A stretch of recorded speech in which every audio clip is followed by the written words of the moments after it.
We received 69 applications from startups from 17 different countries and selected 31 that are ready to pitch here, live or online, those who couldn't come to Lithuania.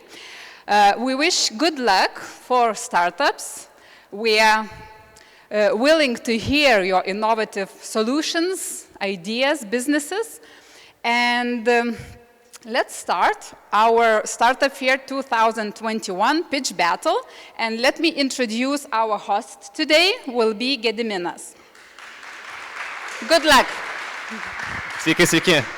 Hi everyone and welcome. I just need to find a clicker. Welcome to yet another startup pitch battle. Thankfully it's happening offline because I missed you people, so nice seeing everyone. I'll be really quick, just get through the main parts and then we can kick off with all of the pitches. So this is the agenda. We have 3 semi-finals. We're currently at the first batch, when we're going to have a panel discussion by LitBAN, Business Angel Investing in Lithuania. At 2 o'clock we're going to announce the pitch battle finalists, and then in just half an hour we're going to run for the finals. The winners announced and close the event afterwards. This is the process. So there's going to be 31 startups divided into 3 batches and 9 startups advance. So it's 3 startups per single batch. And jury may select additional 1 startup. So it might be 10 or 9 startups pitching at the very end in the finals. And then we move to the winners. Does that make sense? Yeah, I'm pretty sure you're aware of it. I just want to repeat it. These are the rules. So at the first round, you get to pitch for 3 minutes, and once you're done, that's it. No questions. You're gonna see the timer right here. I'm gonna warn you when there's 1 minute remaining, and then we're gonna cut you off. At the final round, you're gonna get 3 minutes plus 3 minutes of Q&A from the jury members. The marking criteria are, first of all, your product, does it make sense? Does it fit in the real world? But I guess since you made it to semifinals, it does. Does it have a market? Because it should. If you're creating a product that has no market fit, then it doesn't make sense as well. Your business model, how are you going to monetize out of your product or service? Traction, have you got any users? Have you got any paying customers? Have you got any partnerships? Anything that's tangible that's going to help you convince the investor to give you money. Your team members, are we strong? Are we committed? Are we good enough to fulfill the dream and make the startup one of the unicorns? And your presentation skills. So I hope that your slides look amazing and you're going to do it so well. This is the pitching order of the third batch. So first it's going to be Act on Crisis, Codified, Discontract, Fertrado, Grillbox, Mimic Therapy, Portal 365, Visa, Nutri-Life, and Sorry Tech. The prizes, the main prize of up to 70,000 euros investment powered by Lithuanian Business Angels Network, Co-Investicinis Fondas, and 70 Ventures. Can I get a woo for that? Because that's quite a prize actually. You don't get prizes like that often, so you should be excited. Then we're going to have 3 prizes of 3, 2, and 1,000 euros in legal services brought to you by Trinity and Eurex, and 10,000 worth of USD dollars of Amazon Web Services credits brought to you by CloudVisor, and finally participation at Cranfield Investor Day brought to you by KTU Keen. So that's it from my side. If all the jury members could introduce themselves, and then we can bring the first startup here and start hearing pitches. Hello, my name is Roberta. I'm the head of Startup Lithuania. No? Roberta from Startup Lithuania, the head of Startup Lithuania. Hey, welcome. Hi, I'm Vytautas from Trinity Eurex law firm. Welcome on board. Tomas Martynas, Iron Wolf Capital. Jonas Vitkauskas, Co-Invest Capital. Arvydas Bložė, Investment Director at Praktika Capital. Thank you, jury members, and I think we're ready to kick off at the first startup, Act on Crisis. Get your microphone. I have a clicker. Yeah, it's working. Yeah, a little round of applause. There's a timer. I'm going to let you know that when there's 1 minute remaining, and then I'm going to cut you off once it's gone. So good luck, and start when you're ready. Okay, hello everyone. My name is Yeva. I'm a founder of Act on Crisis, a mental gym for emotional hygiene. Even with my background in psychology, due to COVID, I have experienced a huge panic attack. And apparently, I'm not alone in this. Even prior to the pandemic, according to Harvard Medical School, anxiety and burnout actually causes job leave to 50% of my generation, lowers productivity heavily, and to companies, each unproductive or lost employee causes around $7,000. Just recently, we had 3 billion people under lockdown with rising numbers of anxieties and even suicides. At the same time, this period kind of opened up the space for us to finally talk about emotions and improve our resilience. Companies investing in mental health already result in having 2 times bigger ROI. When discussing sensitive topics, naturally we want to feel safe and trust the one we talk. Therefore, we believe that employee mental health must be taken care by outside professionals and become a routine, like going to a gym, no matter how mentally fit we are. Therefore, with Act on Crisis, we provide access to employees to identify their emotional state, train their mind individually, with the community, have a safe dialogue with a professional, and based on gathered data, predict and prevent emotional imbalance in the future. We see the public interest that has risen of mental health by 22% and global funding by 380% last year alone. Unlike our competitors, we aim to destigmatize mental health by promoting personalized and multifunctional mental gym as an external objective partners to companies. We are first to do so in Europe, extremely safe.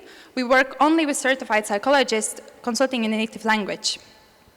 After winning the 2nd place at the Global Hack from more than 15,000 participants, we are recognized globally, and therefore in 5 months, we reached over 2,000 users, almost 2,000 followers. We work with 14 psychologists in 3 languages.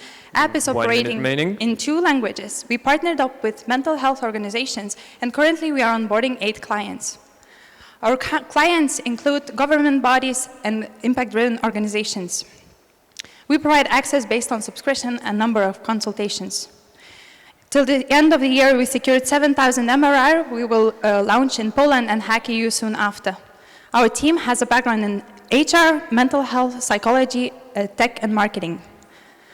We are supported by our partnering organizations, data science, and mental health professionals. Now we are seeking 300,000 euros to reach product market fit in upcoming 18 months. Act on Crisis is a mental gym for emotional hygiene. Let's train our minds to balance self. Thank you, Act on Crisis. Well timed. If you could just give your clicker and the mic to my colleagues. Second startup is Codified. And this contract, please get ready. You're going to be next. Take a clicker. You might find it useful. Hello, everyone. I am Benas, a Chief Marketing Officer at Codified, and I'm here today to tell you about this competitive game online for multiplayer AIs. So there is a problem that is mostly underestimated. There are way too many learn-to-code programs and websites. They're all boring, nobody likes them, ever. Therefore, the vision we share is to create such a field where one day players can exchange their winnings for real-world value. The opportunity lies in the situation that there's no such thing. Codified is designed to keep players playing for a long time, coming them back and back again. We aim to become a market standard for the game genre. And now is the perfect time for that. There's a major attention, global attention for AI developments. Login has many actually topics around it. because of the COVID situation, tech-savvy nerds are even more likely to stay at their screens and stay in a rewarding hobby. And the best part regarding timing, we are ready to launch. So, Codified is a multiplayer game. There are specific ways to earn points, but there are no specific ways to win.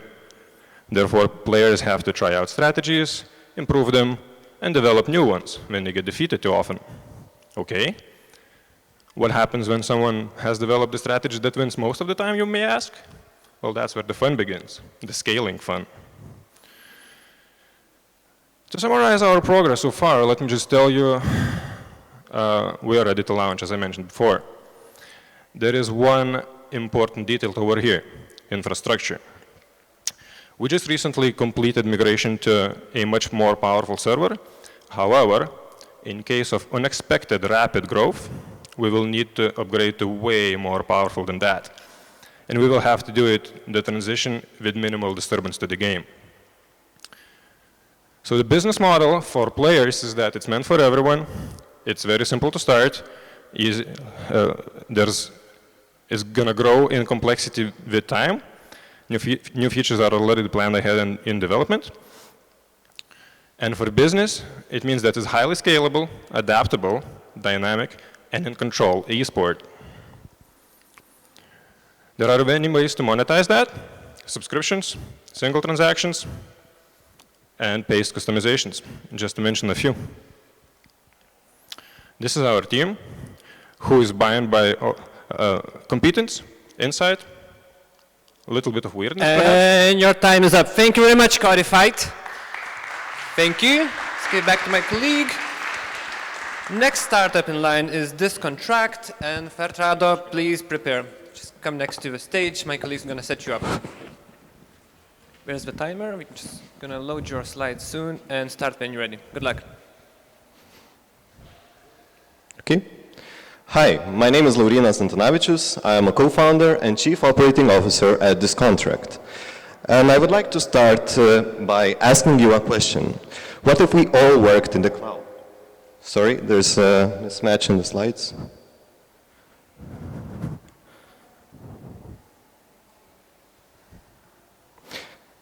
What if we all worked in the cloud? Sorry, we're just going to fix it real quick. Would you like to start over from the beginning? Yes, that would be nice. Thank you.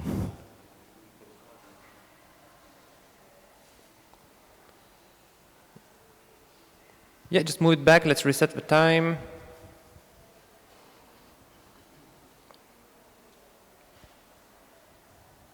All right. Can we start from the first slide? All right.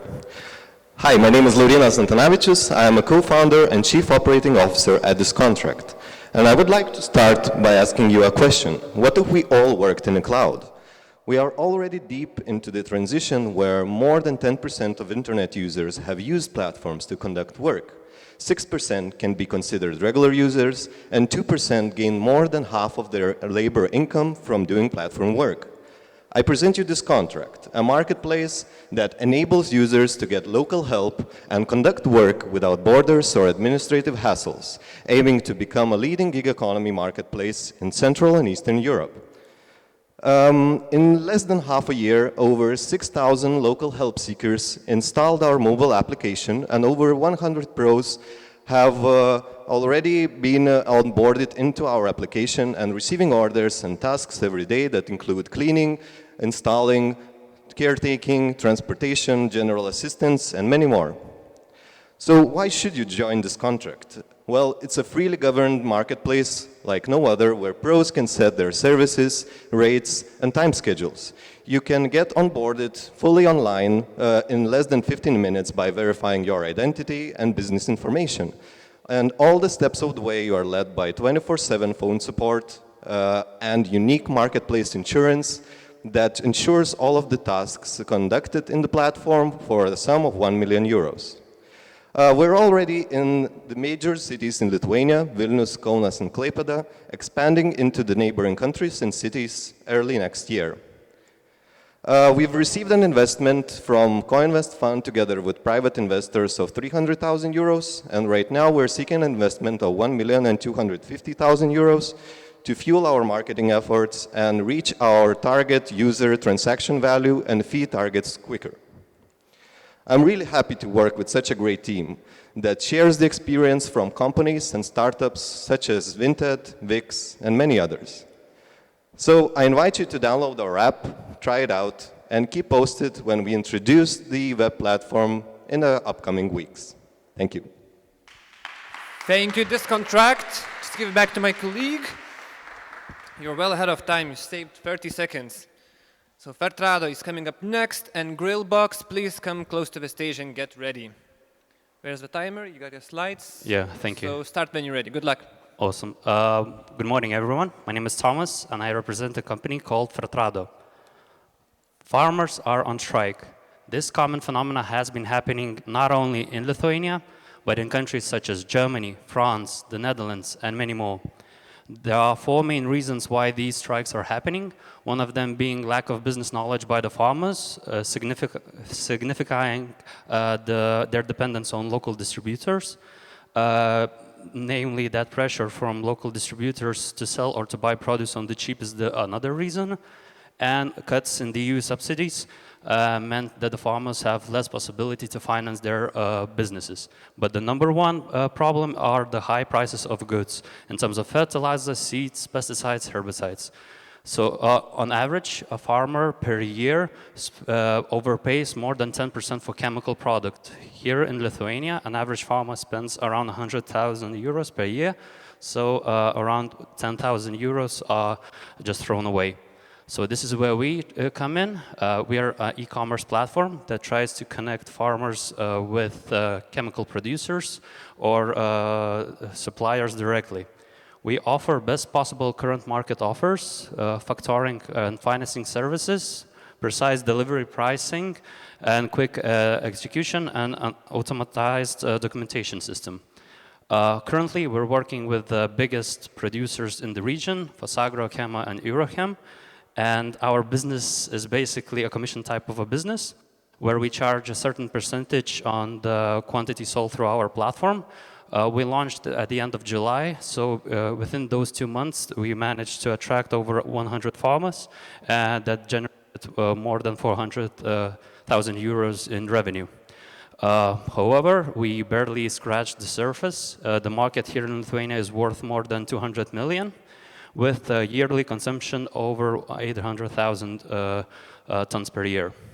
The global market is even bigger than that, worth over 50 billion euros per year. However, as always, there's always competition. However, these websites are ad-based, not independent, and usually are not in the chemical industry that is suited for the agricultural sector. We're currently raising, we're looking for 200,000 euros for 10% equity stake. That would help out fully develop our platform, signify our position here in Lithuania, and start scaling in different either Polish or German markets. So basically that's how our timeline would look like, and this is our team. So thank you. Thank you very much, Vertrado. Thank you. Thank you. Perfect timing. Coming up next is Grillbox, and we have Mimic Therapy right after them. Have a clicker. Where's your timer? Your slides are going to be ready in a second. Yeah, good afternoon, everyone. I am Martynas, Grillbox member, CTO member of this project. And so in such fast-running world, people doesn't have almost time to have a good meal and on-time meal. So the Horteca business is not capable to serve all persons in reality with quality food, and of course timing is really a matter of it, and of course quality. very drastically reduces. High entry costs if you want to open the new cafeteria or new restaurants. We are facing the quality persons for cafeteria solutions.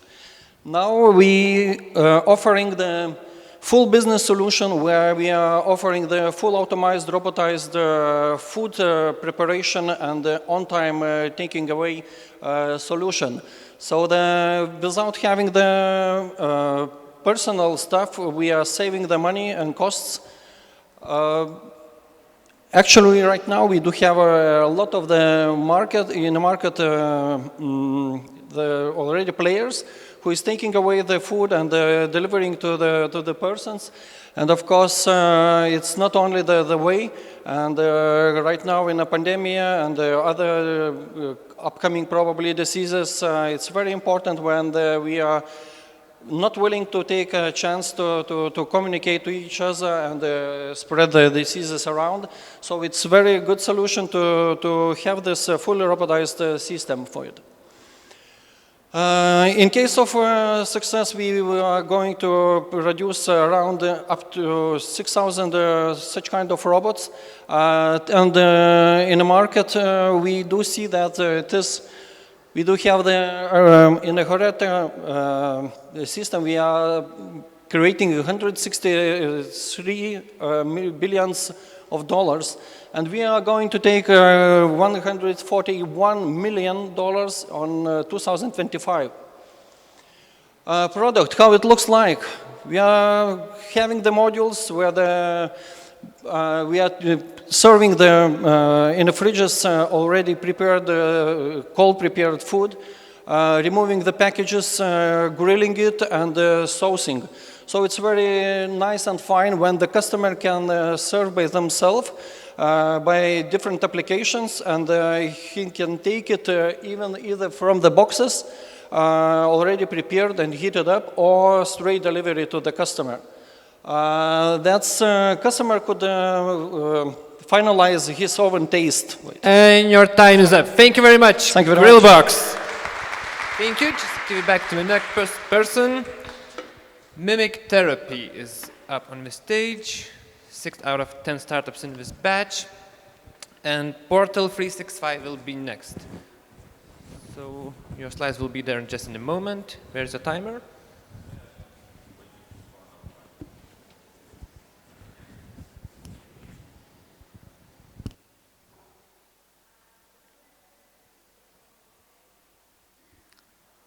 Any moment? Yeah, 1 second.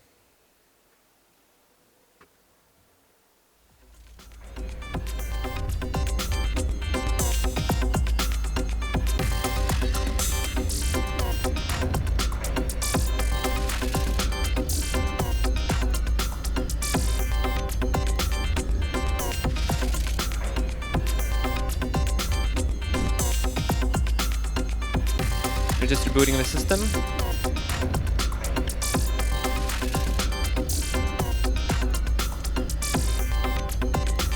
Can I start? Do you have any slides? Yep. Yeah. Okay. Yeah, good luck. Thank you. Hello, everybody. I am Julius Jankauskas from Mimic Therapy team. As human being thirsty, we have a really big problem, speech and face muscle motor dysfunction. There are around 10,000 new stroke cases in Lithuania per year that result in 40–50% speech and language disorders. Only in the United States, there are around 7.5 million people with speech and language impediment. And we have 2 different cases, rehab at hospitals and self-rehab at home. Biggest problem in hospitals is lack of specialists and no specialized equipment. Most of the hospitals in whole world use papers with exercises and mirrors, so patients don't get so much attention. Second very big problem is self-rehab at home. Patients don't have motivation and forget exercises. On the other hand, it's very expensive to visit private therapists. So we came up with a solution, application which gives instant feedback about exercises quality, possibility to contact therapists via app, and much more. Here you can see specialists who showing how to do exercise and patient who is trying to do it. So solutions for hospitals we are creating web platform for specialists that they could work remotely. And with their patients, it's very important in this situation by COVID-19. Also, therapists can work with many more patients and check online their improvement through exercises. Advantages in working rehab self at home. It's because they can check how to do exercises, get instant feedback and contact therapist. Also, there is possibility to do exercises wherever they go and chance to involve their family members. It's unique because of innovation, motivation system for patients, and also workload reduction. After having reached refined ID, we are trying to optimize video algorithm, which at the moment can recognize over 60 points on face, and setting up web platform for specialists. First of all, we are going to finish therapist platform and most important parts of prototype that we could start testing with patients. After that, we will optimize and finish the fully functioning app. Before starting the sales, before starting the sales, sorry guys, just show different. Okay, before starting the sales, we need between 500K and 700K euros, and we can do everything in 12, 18 months. And your time is up. Thank you very much, Mimic Therapy. Thank you. Just give it back over there. Coming up next is Portal 365. Hello. These are your slides. You can see your timer. So once it's there, you're free to start. Good luck. And Visa will be next, so come and get ready. Okay. Hello, I'm Adil from Portal 365. NGOs and nonprofits can scale up too. But when we have seen during COVID-19 that the governments became much faster and more efficient than NGOs and nonprofits because nonprofits are depending mainly on funding to get their actions and to respond to needs. For the first time, NGOs were slow because they couldn't apply as fast as possible because donors have thousands of templates for proposals and for reports. And that's why we created Portal 365. It's a grant writing and management system for NGOs. NGOs using Portal 365 are able to do donor prospecting, apply for grants very fast, even 5 times faster. They can also manage their funding in the system. They can also learn and continue learning and managing the team. Our main customers are NGOs, donors, consultants, and trainers.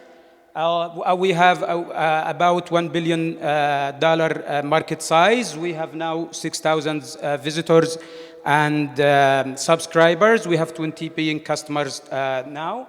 Our main competitors are Foundation Center and Flux.io. They are in the US, but we have much more field experience and greater content, which will be more helpful for NGOs. We are a passionate team. We have a mission. We have raised more than $100 million during the last 12 years from all donors, so we have the needed experience. We are now having investment from Startup Wise guys, and that's why we came to the Baltic, and we want to scale in Europe and US and Canada. What we look for is about $500,000 to pass the seed stage and to scale to Europe, Turkey, and UK. Thank you so much. Thank you. You're well ahead of time. Thank you. So Vesa is next. Your slides will be up just in a moment. Where's your timer? Okay, good luck. Ready? Okay. Hello, everyone.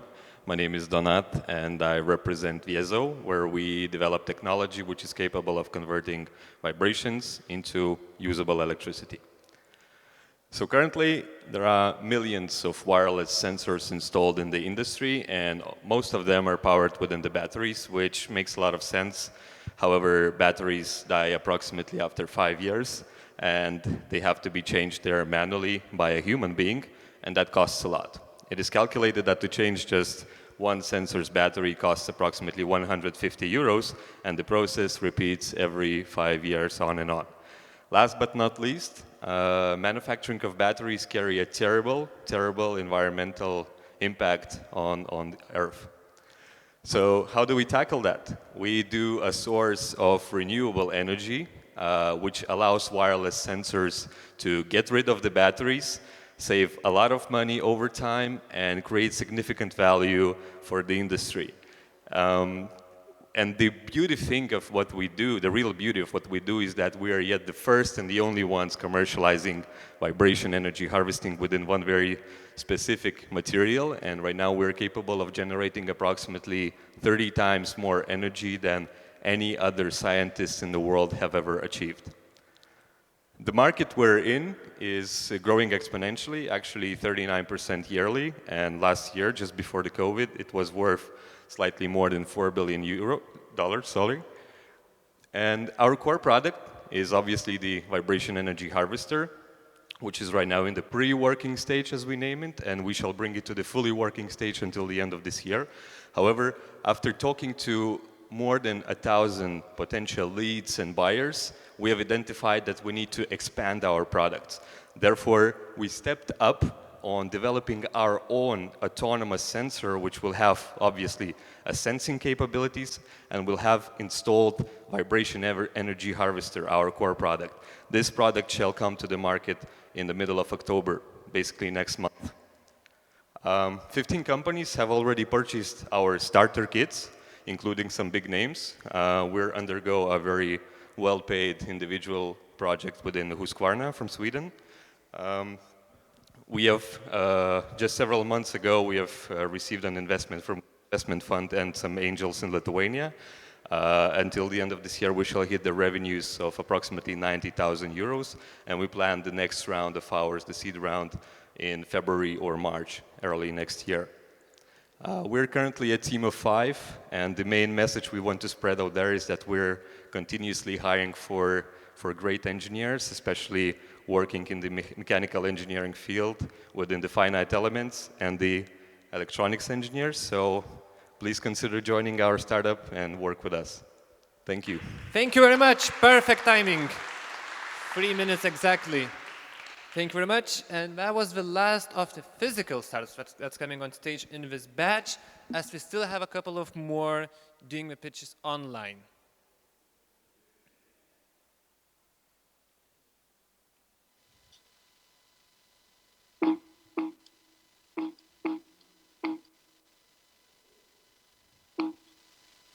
Hello, are you there? Yes. Okay. Can you? Okay. We can see. Yep. Just 1 second. We can see your slides and we can see you on the screen. Can you see the timer, or should I let you know when there's 3 minutes coming down? Okay. Okay. What? I'll let you know when the timer runs over. Okay. So you can set the timer on your phone as well. Okay. Okay. Start when you're ready. Good luck. Okay. Thank you. Hello, everyone. My name is Son, founder of Neutralio, one-stop solution global political connection platform for diagnosis, prevention, and intervention. 2 years ago, when I joined the Choice Commission International project of the hospital, so I take ownership to lead the Untitled Chapter for how to improve patient quality and safety. That's why Neutralio was born from there. The problem is 3.9 billion people are obese and malnutrition. 5 billion people risk missing out on healthcare into 20s and 30s. So this is why we want to build the platform for a marketplace for C2C and B2B2C to connect the patients and nation experts around the world to provide innovation that promote growth based on blockchain and AI technology. Neutralize we just percent transaction fee after the patient certified and doctor receive payment. So we target for our goal for net user share projection around 1,200,000 via transaction fees. After minus capex and total cost, we will return on investment around 214%. The market for Nissan is very hot, so 500 billion opacity costing per year, but we target for the bottom up 5% of opacity in Europe countries and 20% over 520 nutrition is in Europe countries as well. So go to the market strategy, we already set the targets and we make the position needs for the each marketplace, each of the ecosystem. We offer automated process for nutrition assessment up to 80% in men. So we will charge the transaction fees and we offer a lot of benefits like low transaction fee, free app, and we expose our platform via social media like link, YouTube, Instagram, Google advertisement. As based on that, they will considerations and conversions sign up easily. Besides that, we have the customer relationship management to give them reward and happy, so they will get retention by risk is different in our platform sustainability. So that's why Nutella is a big different from the market. We have the competitive advantage because we have the marketplace for C2C and B2B2C. We have the automatic process for nutrition assessment. We are ecosystem. We have the blockchain and AI by chatbot and e-doctor. For the Jackson, we done for the MBV GR7 for the market fees. We got 1,000 users installed. Besides that, we constitute the consulting partner from the European Commission for co-development. So especially we have available Nestle in Portugal. They are willing to offer the joint venture with Nutella for development so far. Again, we are very strong team experience in healthcare and sector. Myself taking care of the business for the alignment with Nutella vision. My partner taking care of technologies for digital transit vision of Eco Nutella IO. So now we are seeking fundraising around 250,000 convertibles, 16.7%. We intend to use 43% for product development, 20% for marketing communications, 90% for operating development, and 11% for legal administration. Thank you for attention. You are welcome for any question. Thank you. Thank you very much, Natri Live. Thank you. Thank you. And the next virtual performance is going to be by Sorai Tech. Let's see if you can get them on the screen.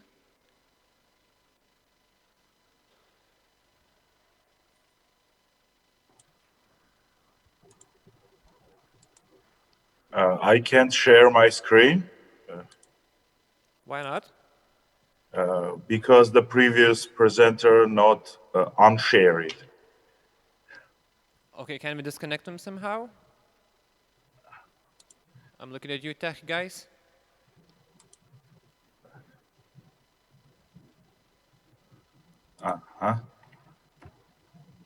Just a second. Oh, I can start now. Yeah, have you got a timer next to you? Yeah, of course, no stress. Okay, so start when you're ready. Best of luck. Thank you very much. Hi, my name is Albert, and I'm co-founder of Sorai Tech company. And we are changing the way electricity grids are monitored. Everybody knows that electricity covers a huge distance from the point of production to your homes. But not everyone knows that a lot of losses happen during that transportation.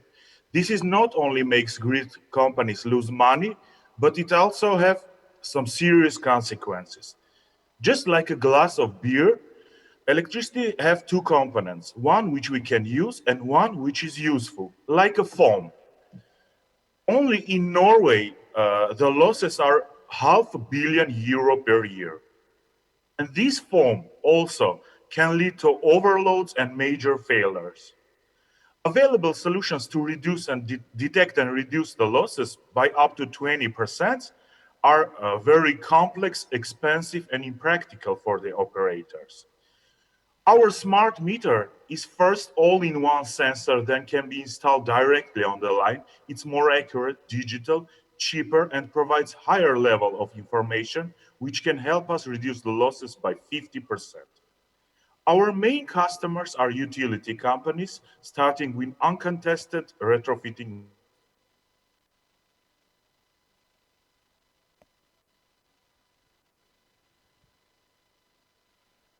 market. because of policy their networks. We will start with the region we are located in Norway, which has only one client who is already part of our pilot program. By removing the most expensive and biggest part of equipment and offering a plug-and-play solution, we can deploy faster and the only ones who provide accurate monitoring of the health of the network. Our go-to-market is direct sales, and we seek OEM and licensing partnerships with our competitors such as ABB, Siemens, and GE. The business model consists of one-off sales for the hardware and subscription model for the analytics. So far, we have lots of demonstration projects, are patented and completing our EU certification, and have received significant recognition last year. We have a very experienced team with more than 100 years of combined experience in R&D, energy sector, and business development. We are looking forward to have more pilot program in Baltic countries, and we plan to do a round in March next year to ramp up our production. So we are open to negotiations. Thank you very much for the attention. Thank you very much. Thank you, SoraTech. And that was it. That was the first batch of 10 startups. Thank you all for participating. Thank you, jury members, for filling in the scores. Please leave them with my colleague as you leave. And we're going to start the second batch at 11 o'clock precisely. Thank you, and see you soon.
Hi, I think we're just missing a few jury members, so we're going to start in just a couple of minutes, okay?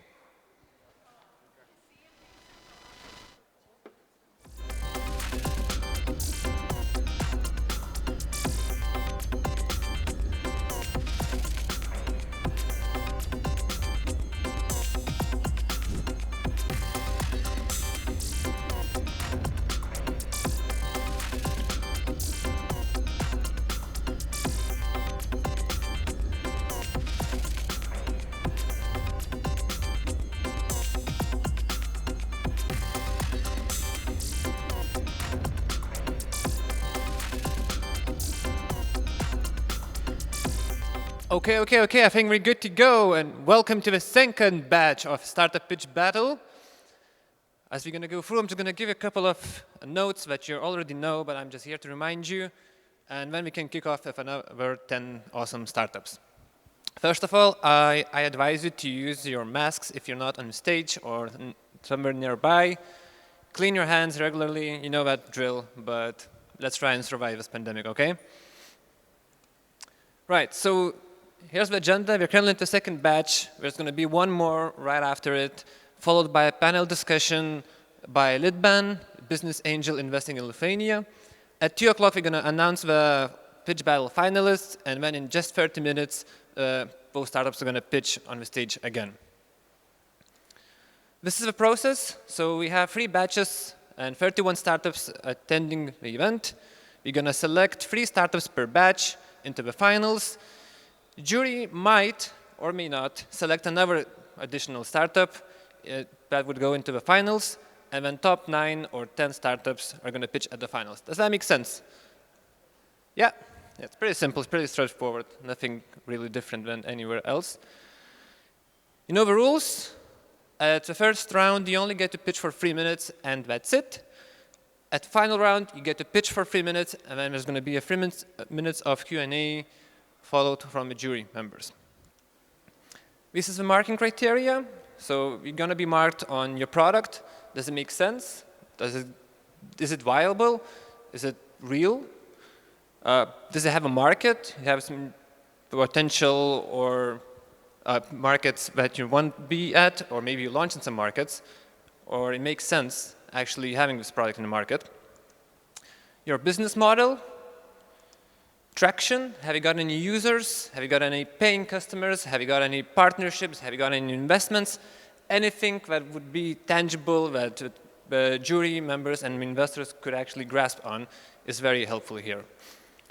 Team members, do you have a strong team that can actually deliver the startup, that can become a unicorn one day, we hope? And your presentation skills. So your slides, the way you talk, the way you present, that's going to matter as well.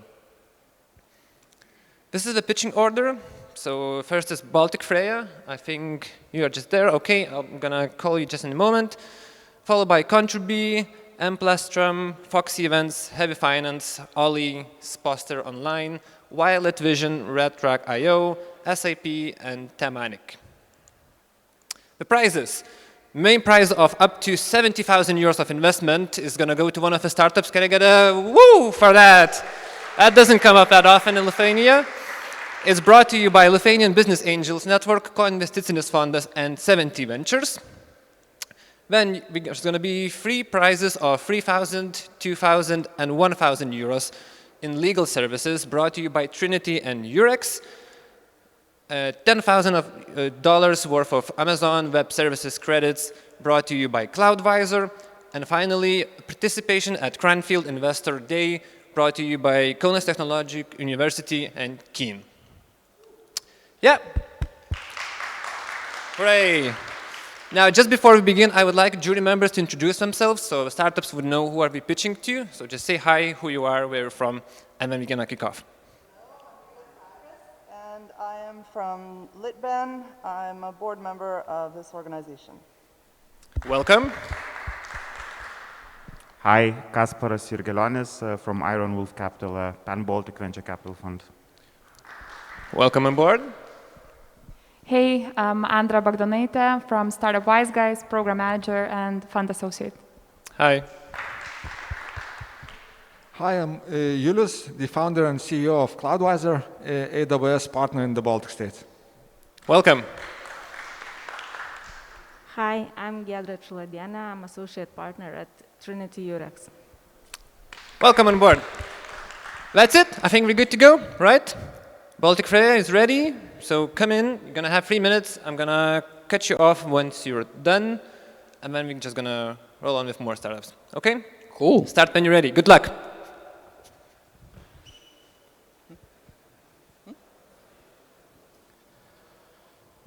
Pandemic or not, people will always need to eat food. And greenhouse farmers are having troubles doing that. Right now, the most popular growing method is hydroponics. It's when the roots of the plant are floating in water. That's a perfect medium for root disease to spread, and each year, around 20% of the crops are lost to it.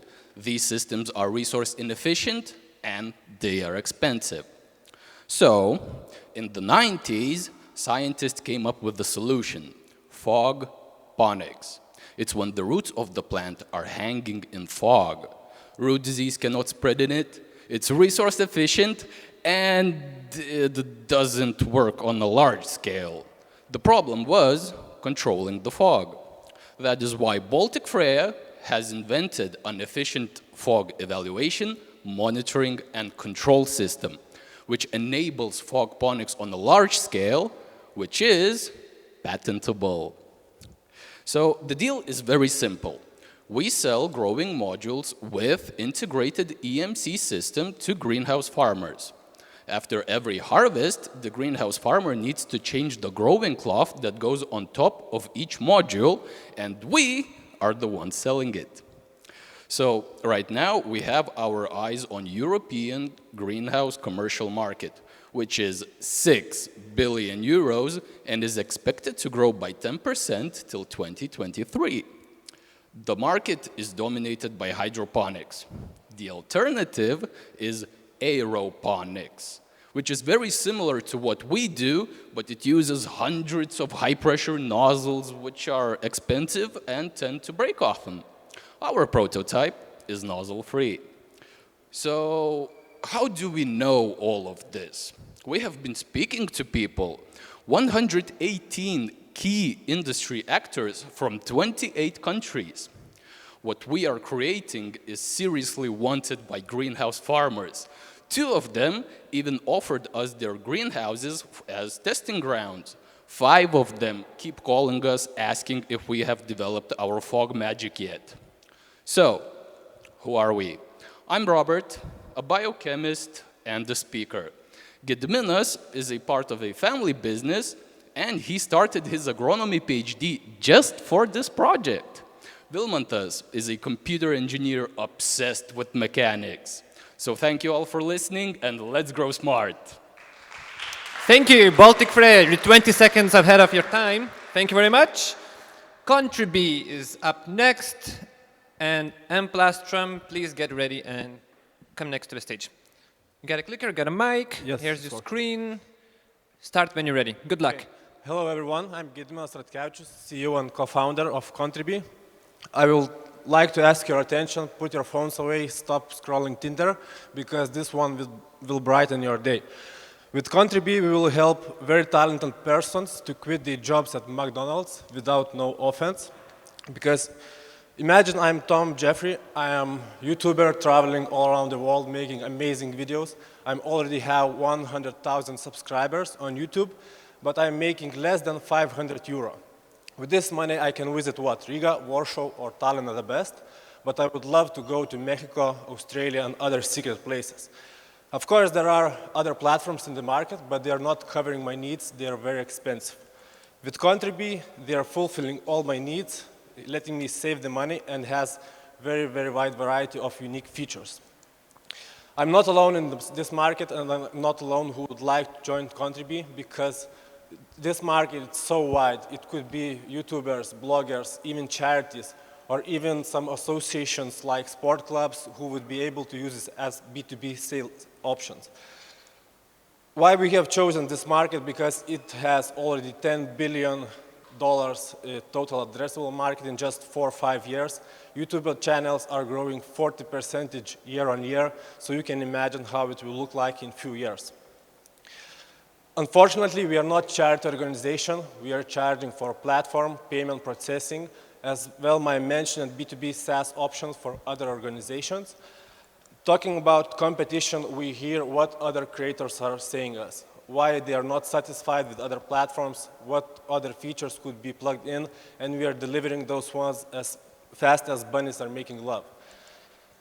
Please imagine what have changed from last week in your life. In our life changed a lot. Even though we have just started, from last week we already have well-known names from YouTubers, charity organizations. Some of them are even using other competitors' platforms but agree with our advantages and joined us. Why we will deliver success? Because we are late 20s Chicago Bulls with 7 Michael Jordans, experience from Identify, Uber, Google, and geeks from IT and PR and marketing field.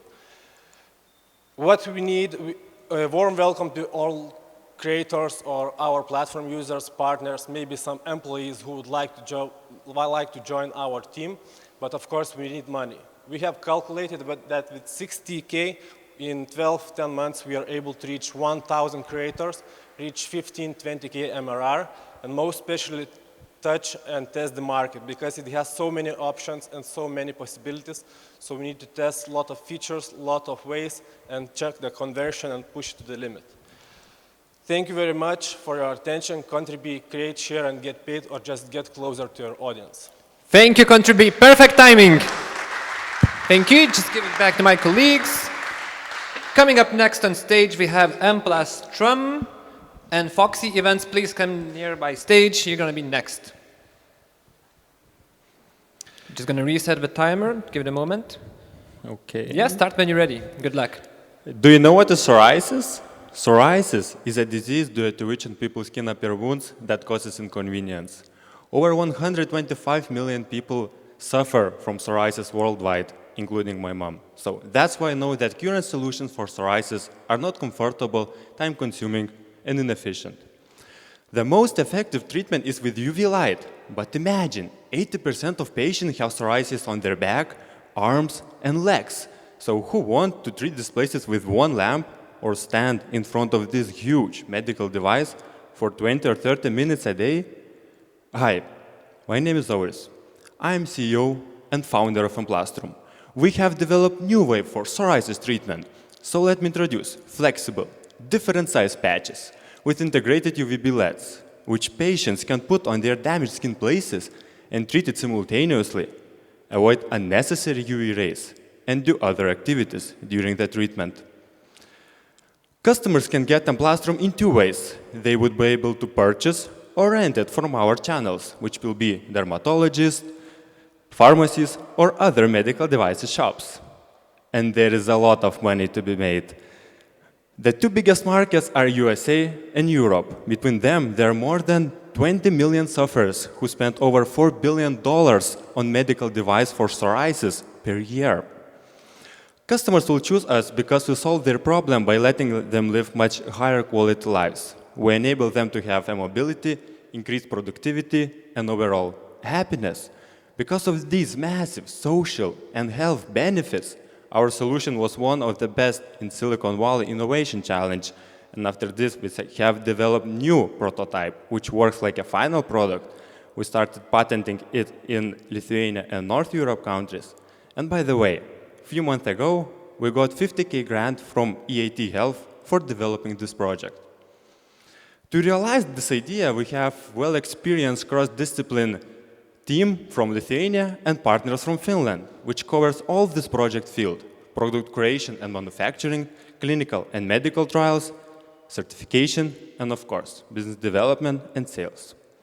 To achieve our milestone, we also have the board of advisors that help us. They have a wide experience in international medical business.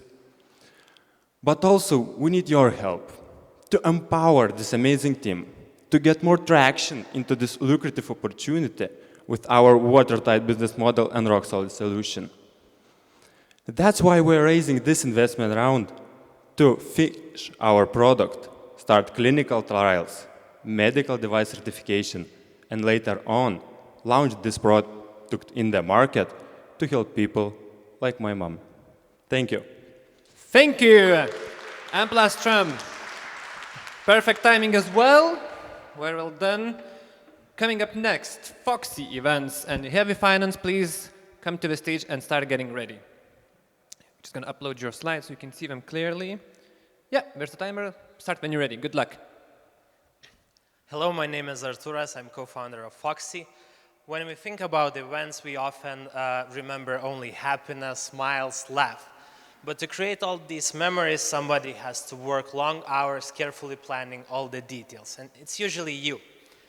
So event planning is super complex and stressful activity. You have to deal with multiple service providers, you have to discover service prices, qualities. Even a small mistake can be a costly mistake. Unfortunately, not everyone can hire a professional planner. For example, in Lithuania, less than 7% of couples hire a wedding planner. So what you can do, you can use existing tools, which are just simple spreadsheets and service advertising portals like the old Craigslist. And people want actually an Airbnb experience, and we are giving it to them. So we created Foxy, interconnected planning tools and vendors marketplace. So with Foxy, you just need to answer a few questions, and the system automatically creates event plan, budget breakdown, offers available and suitable vendors. You just need to book the ones you like. So the business model is simple, platform is free of charge, the main revenue source is booking fees paid by vendors. Customers that want professional assistance can get that for additional cost. So we started in Lithuania with the wedding market. We're gonna expand to other family events and corporate events, but the main goal is to become a global company. So people spend billions every year on events. So just to keep it short, within 5 years, we should capture up to 80 million euros worth transactions happening only in the Lithuanian wedding market. So last month, we launched our marketplace, and we see a significant growth in revenues. We have a pipeline of customers that express interest to use our services. That pipeline could generate more than 120,000 euros. But since October 2019, we were building our customer base, and we have at least 1,000 users that are planning their weddings next year. The total purchasing power of this base is up to 8 million. So it's our immediate target opportunity. Talking about the team, we merged 15 years planning experience with growth hackers, product development experts, digital marketing experts, and we have the right mix of talent to scale this business globally. So right now we're in discussions with angel investors and raising 250,000 euros in order to reach 20K MRR and prepare the business for international expansion. Thank you. Thank you very much, Foxy. Thank you. You saved us 10 seconds. Next on the stage is Heavy Finance. Please come up here. Your slides are just getting ready. There's the timer. And Ollie will be next. So please come nearby and start getting ready. Yeah, everything is set up. Best of luck. All right. So, many of you might think that farmers are the guys who always get tax reductions and subsidies. Well, you know what? They still need money. My name is Darius. I'm a CMO of Heavy Finance, a platform where you can invest in loans backed by heavy machinery. So the problem that we spotted is that actually there are so many retail investors who find stock market too tricky, too complicated. They need something safer, they need something simpler. That's why we found a first in Europe and probably in the world, crowd lending platform where you can invest in loans backed by heavy machinery. What it gives to you, a market which is fairly easy to understand, investment opportunities with more than 10% ROI, regulated environment, and the ability to invest your 100 euro or more. So our business model is very simple. Basically, we just take a 3% commission fee from the ones who wants to borrow the money. Average size loan is 70,000 K, and average return is more than 10%. Let's look a bit closer to the case of Lithuania. So active loan portfolio is around 500 million, and we're aiming to capture around 4% of this market by the end of 2022. Later on, well, basically we're already preparing to expand into Latvia, later on in Estonia, and then the rest of the Europe. How we will do that? One of the very successful things for us is partnerships with the dealers, with the sellers of machinery. Also, marketing and PR and online events. You would be surprised how active and how many farmers are on social media. So, what did we do in our 4 months journey so far? Right now, you can go to Heavy Finance EU and see our 11th project. We issued more than 600,000, got 18,000 in income, and have 400 registered investors. Our forecast is that we will get 18 million next year in amount issued and 31 year after. These are our founders. You can see some people who are quite known in this industry. So Laimonas Noreika founded Finbi, P2P company. Rita Sakus owns 3 companies in heavy machinery. And we invested 100,000 in this business. We are raising money in early next year. Join us. Thank you. Thank you, Heavy Finance. Perfect timing. Well done. Just give it back to my colleague, please. Ollie is up next on the stage. And Poster Online, you will be next right after. Please come and get ready. Slides ready, timer's ready. Start when you're ready. Good luck. So, hello ladies and gentlemen. My name is Kaya and I'm the key person behind Ollie. We all have gathered here today to listen to some great ideas. An idea to bet that at least half of the founders here believe that they are set to be the next unicorn. And I mean, why wouldn't they? It's such a natural human belief that has led a number of companies and products to be set up, to develop, but more often than not to fail. So here is the question: how can we be more successful with our ideas from the very beginning? One of the key areas that tries to answer this question is user experience research, a set of methods that analyzes user needs so that we could build our products and services based on them rather than on our own assumptions. In fact, it has been proven that $1 invested in UX can bring as much as up to 100 back in return. So why don't we see everybody practicing UX research like it's no big deal? We believe the main problem is that current UX research methods have been designed for a very narrow, specialized range of specialists who are expensive and relatively rare. And we see to bring the basic UX research to the mainstream to make it a common habit for product-oriented companies. So here comes Oli, an opinion exchange tool that enables product, service, and design providers to collect critical feedback and test their ideas with real people in minutes.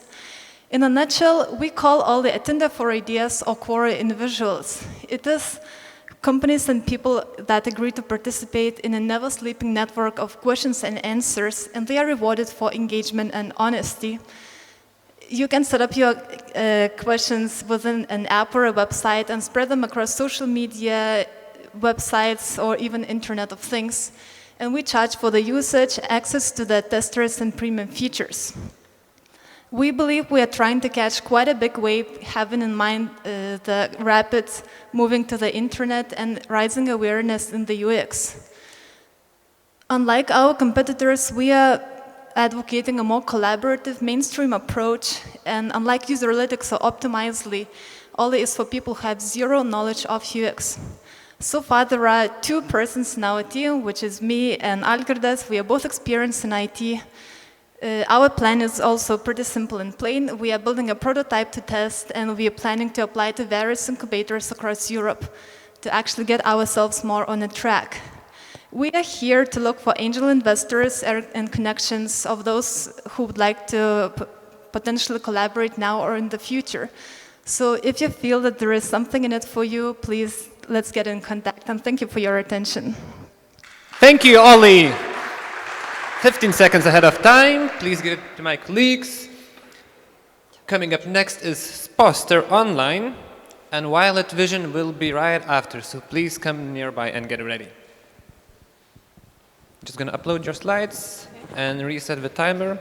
Yeah, you're good to go. Good luck. Hi, my name is Toma, and this is Poster Online, a social media management platform. Nowadays, social networks are taking a huge part of our lives, especially for those whose work is related to it. And we also notice that most of the companies strive to position and increase their brand name on social networks, but we see a problem. People need to spend a lot of money for social media marketing, so probably they doesn't want to spend so much money and get this kind of results, yeah? Another problem that we see that people who work on social media, they need to work with all these apps and programs separately. And probably they are questioning themselves, like how to manage ongoing tasks and optimize work processes, or maybe how to evaluate communication and get better solution to improve it, or even how to reduce social media management cost. So we have a solution. Poster Online allows you to create, schedule, publish, collaborate, and get detailed reports in just one place. And that's not it. We are creating an artificial intelligence model that will allow our users to create even better content. If you will get more actions on your social networks, your potential customers will see your posts. Comparing us to other platforms, we are suggesting Smart Plan with artificial intelligence model, and our main focus is content management and smart analytics. Talking about financial benefits, well, when you will be using Poster Online, you will be able to save up to 52,000 euros per year. Here you can see our go-to-market. So this year's goal was to reach 20,000 revenue, and our go-to-market target group was Baltic countries. And I would love to say that we almost reached that 20,000 revenue at this year. So this is our team, a wonderful team of 5 people, and we also have a partner, and it is Vytautas Magnus University. And of course, we want to share some good news, so we have some achievements. And this year, we attracted investment from EU fund, and it was 259,000 euros. We already have over 400 registered users in our system. And of course, like I mentioned, we already started to generate revenue. So for the end, we are looking for investors, and our capital seeking right now is 200,000. We are looking for new clients, or maybe even partners for B2B collaborations. And also, we are looking for a team member for full-stack developers. So if you would love to make your posts fly, contact us, and we will speak some more. Thank you. Thank you very much. Poster Online, and coming up next is Violet Vision. And then we have RedTrack.io. I've heard that it's been moved from online to an offline event. If that's correct, please stand next to the stage when it's ready. Yeah, come on here. The stage is just right here. Your slides are ready. Kick off when you're ready. Good luck. Hello, my name is Mindaugas, and you know, the future will just keep the microphone closer to your mouth. Yeah. Okay. So, you know, the future will not be the same as we thought it before. Only those who will secure safety and for their employees and customers will secure future operations. Disinfection is playing a critical role in stopping viruses and bacteria from spreading, and you will see disinfection is perfect technology. It is fast, reliable, and even cheap to apply. But it does have one problem, that you have precisely place your lamp in the right position, otherwise it is not effective. And here we have our solution. We are creating disinfection protocol, scanning a room, and algorithm automatically calculating precise position for UVC light lamp. Yeah. When the cleaner operator can have exact guidance where to place disinfection lamp, and administrator can give tasks and for cleaners. Yeah. So with our solution, we make any simple lamp smart. And we secure all the cleaning disinfection process as well.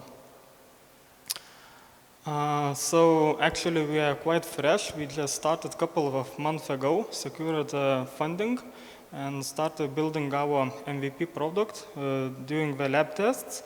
We're hoping to finalize it in a couple of weeks even. So we are talking with our potential customers, places where to test, in public and private hospitals already, and public transports, office buildings, as well education system is quite interesting in this solution. And up to for the next year, we are planning to build our own UVC robot, UVC device. Okay, and here is our team.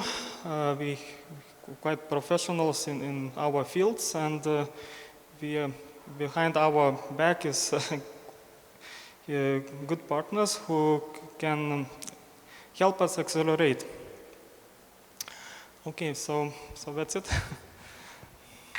Okay. Thank you very much. Violet Vision, thank you. And we have RedTrack.io, the last physical performance of this batch, and then we're going to move to online pitches. So your slides, your timer, so begin when you're ready. Best of luck. Okay, so I'll start with simple questions. We have many people in the audience. Please raise your hands who buys paid ads, like anything, Google, Facebook, whatever. Okay, so is this still true for you? You have like disconnected reports, you struggle with Excel, you get them delayed. I do this for 20 years and something tells me it's still true, at least our customers say so. And also, when it's stuck, we want to actually find where to invest most. There is no tool to control attribution models the way you want. Well, actually it's one, RedTrack. We do it for ourselves and do it for our customers. We have a technology that is privacy compliant, that it allows to track all your ads in one place and control the attribution of all the conversions according to your rules. We do it ourselves. We have 350 customers across the globe using our technology right now, and we're growing. And the most important part, we make our customers happy with what we do. We use inbound marketing. We learn to do outbound marketing. And we have aggressive growth plans for the next 5 years, as we actually want to create a unified tool for media buyers to replace multiple small subscriptions across different products they use for their needs. Our short-term plans around attribution, automation, and machine learning assistance for human decisions, and we want to become, for media buyers, what Salesforce is for sales and QuickBooks is for accountants. We have a great team across 4 countries. We have backed by amazing pool of investors and advisors. And these are some of our key facts while you can check what we do. And honestly, we are not looking, but we're ready to give. We have a special program for all these startups who want to take control of their attribution. So it's something you want to do, just reach out to me and we'll help you get on the way. Thank you. Thank you, RedTrack. That was well ahead of time. You saved 50 seconds. Yep. Thank you. And now with only 2 startups remaining at this batch, we're going to shift to online presentations. So as soon as we get a connection, we're going to be able to kick off. Did you hear me? Yes, hello and welcome. Okay. Are you ready? I'm starting. Have you got your timer ready? Because we're going to keep a track on 3 minutes. Okay, I'm ready. Okay, so start when you're ready. Best of luck. Skype, WhatsApp, Telegram. There is a big problem. It is impossible to communicate between different messengers. So from time to time, you have to use a traditional phone network. We started from Telegram and our solution based on different SIP gateways. There is a lot of gateways to traditional phone network provided by independent voice over IP service providers around the world. The next case. If you have a hotline by the phone, you can also organize a hotline by the Telegram, and all incoming calls from both sources will be distributed between all your call center operators as usual. COVID this year has shown a new approach. Some of our customers have found useful to deploy workstation to work remotely through Telegram. The next year we hope borders will be open and travelers will feel another feature. If you set up a call forwarding from your SIM card to one of our service numbers, all incoming calls to your SIM card will be delivered to your Telegram account.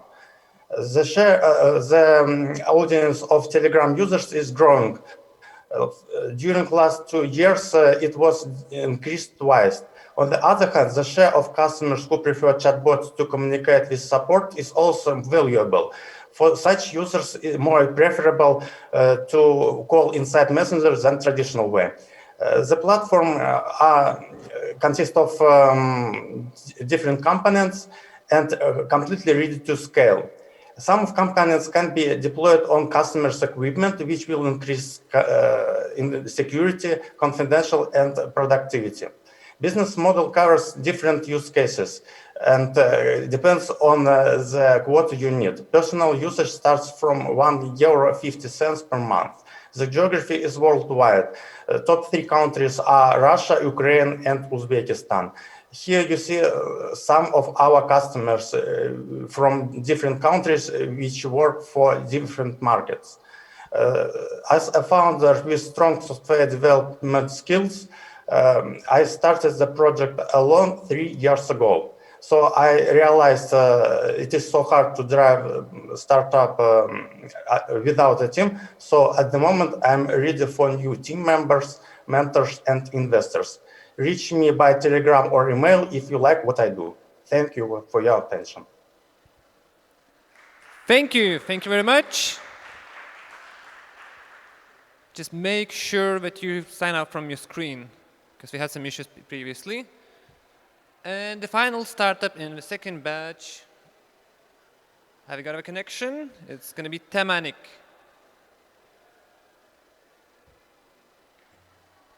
Hello, dear colleagues. Can you hear me? Yeah, we can hear you. We can see you as well. So perfect. You ready to go? Have you got your timer next to you? Because Yes, there's only going to be 3 minutes. Okay, so the jury is ready, the audience is ready. Start when you go. Okay, good luck. Thank you. My name is Nikita Degtyaryov, and I'm a founder of Temanik, technology for instant jaw relation determination, new solutions for dentists. So when dental patients suffer from severe teeth loss, they lose not only their teeth, however, they also lose the right position of lower jaw. It's called centric relation.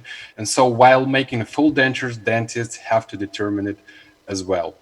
However, there are no satisfactory solutions for such a problem at the market nowadays, because often there are cases when patients cannot adapt to new dentures, and therefore the number of lawsuits against dentists increases from year to year. And here is our solution. This is the Temanik device, which is based on new patented technology for jaw relation determination. Talking about our business model, it's not so standard, because while focusing not only selling the devices to dentists, but also we're focusing on the selling disposable parts for patients, because the number of patients is much higher than the number of dentists. And service obtainable market is higher than $600 million. This is our development plan for the next year and a half. It's kind of complicated, but I just want would like you to know that we exactly know what we are doing. Our general marketing strategy assumes at least 3 paths to go to market. And talking about our general development path, we see it as a commercial sales of devices and special disposable parts, or intellectual property pool sale or licensing. If we say about existing solutions, our technology performs much accuracy for lower time for procedure, and of course, versatility in dental cases is much higher compared to other ones. This is the project tracking. Our technology is kind of fresh because the idea stage was in August 2019. We've been working, providing clinical trials and treating patients during the last year, despite of Corona crisis. And one of the dental market leader company has requested an exclusive rights for Timanic technology in May 2020, and technology this month has been patented and PCT is applied. Talking about me.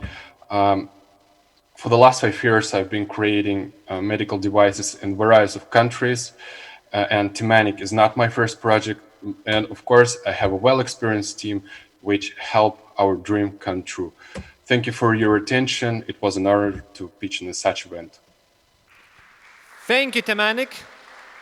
Thank you very much. And that was it. That was all of 11 startups from the second batch. Thank you for coming and pitching here. Thank you for jury members. And make sure you come back here at 1 p.m. There's going to be a panel discussion about business angel investing. And make sure that you're here at 2 o'clock because we're going to announce the finalists. So thank you and see you in 18 minutes for the third batch, 12 o'clock sharp. Thank you.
Pam, pam, pam, pam, pam, pam, pam, pam, pam, pam, pam. Hi, and welcome back to the Startup Pitch Battle as we move into the third batch of semifinals.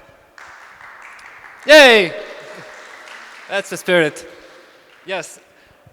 Real quick, I'm just going to remind you of the rules, the process, and the prizes before we kick off, okay? So we're currently at the third batch.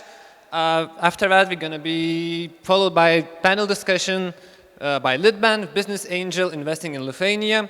At 2 o'clock, make sure all of your friends and all of the startups are here because we're going to announce a pitch battle finalists as we're going to pitch in just half an hour afterwards. And then we're going to announce the winners and enjoy the party. So this is the process. I'm sure that you know it, but I'm going to remind it to you. So we have 3 batches and 31 startups pitching in total. 9 startups or 3 startups per batch advance to the finals. And jury may or may not select 1 additional startups. So there might be 9 or 10 startups pitching in the finals and the winners announced. Does that make sense? Yeah. These are the rules. At the first round, you're going to pitch for 3 minutes and that's it. I'm going to cut you off if the time runs out. At the finals, you're going to pitch for 3 minutes and then there's going to be 3 minutes of Q&A from the jury members. The marking criteria is your product or your service. Does it make sense? Is it viable? Does it have a right market fit? Do you have a working, or assuming that it will be working, business model? Traction, any users, any paying customers, any partnerships, any agreements, or any initial investments that you have? Your team members, are we strong? Are we able to deliver your startup and make sure you raise the investment? And your presentation skills. So your slides, and generally your presentation. This is a pitching order. So Brachydose is going to be here first, followed by Delali, GetFix, Ligence, Pledger, Therapio, Scan and Buy, Fertirex, Wits, and Wearbot. Those are the prizes. So the main prize of up to 70,000 euros investment is going to go to one of the startups. Can I get a whoa for that? Yes. That doesn't come that often in Lithuania, so make sure you grab that prize. It's powered by Lithuanian Business Angels Network, Co-Investicinis Fondas, and 70 Ventures. Next prizes, there are 3 prizes of 3, 2, and 1,000 euros of legal services from Trinity and Eurex. $10,000 worth of Amazon Web Service credits brought to you by CloudVisor. And finally, a participation at Cranfield Investor Day brought to you by Kaunas Technology University and Keen. That's it from my side. I would like the jury members to introduce themselves to the startups so we know who we're pitching to, and then we can kick off.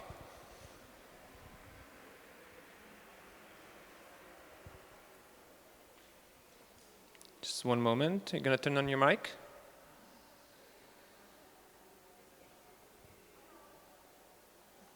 Hi, we're looking for some sound in another microphone.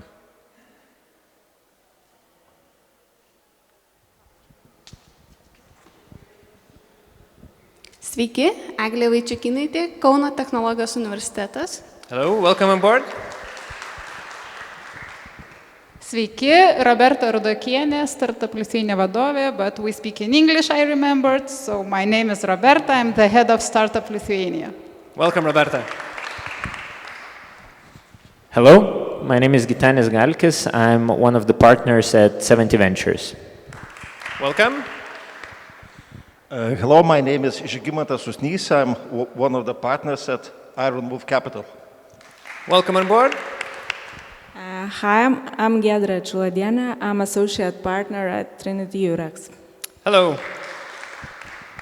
Good. Let's kick it off, right? So, do you have Brachydose somewhere here? I have a clicker for you. Come up here on stage, get your microphone.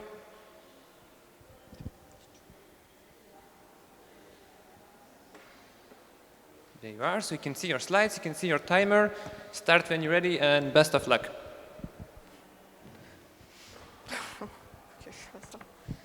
Hi, my name is Neringa. I'm a CEO and a co-founder of Brachydose. So Brachydose is a medical device. It's made to help oncology doctors to save their patients lives. So I've been working as a medical device engineer for more than 7 years in various hospitals and cancer treatment centers with my colleagues oncology doctors, which was I seen that they are frustrated and unsatisfied with the radiotherapy treatment. To get to know better, radiotherapy is a cancer treatment method where we use radiation to kill the cancer cells. Simply as that.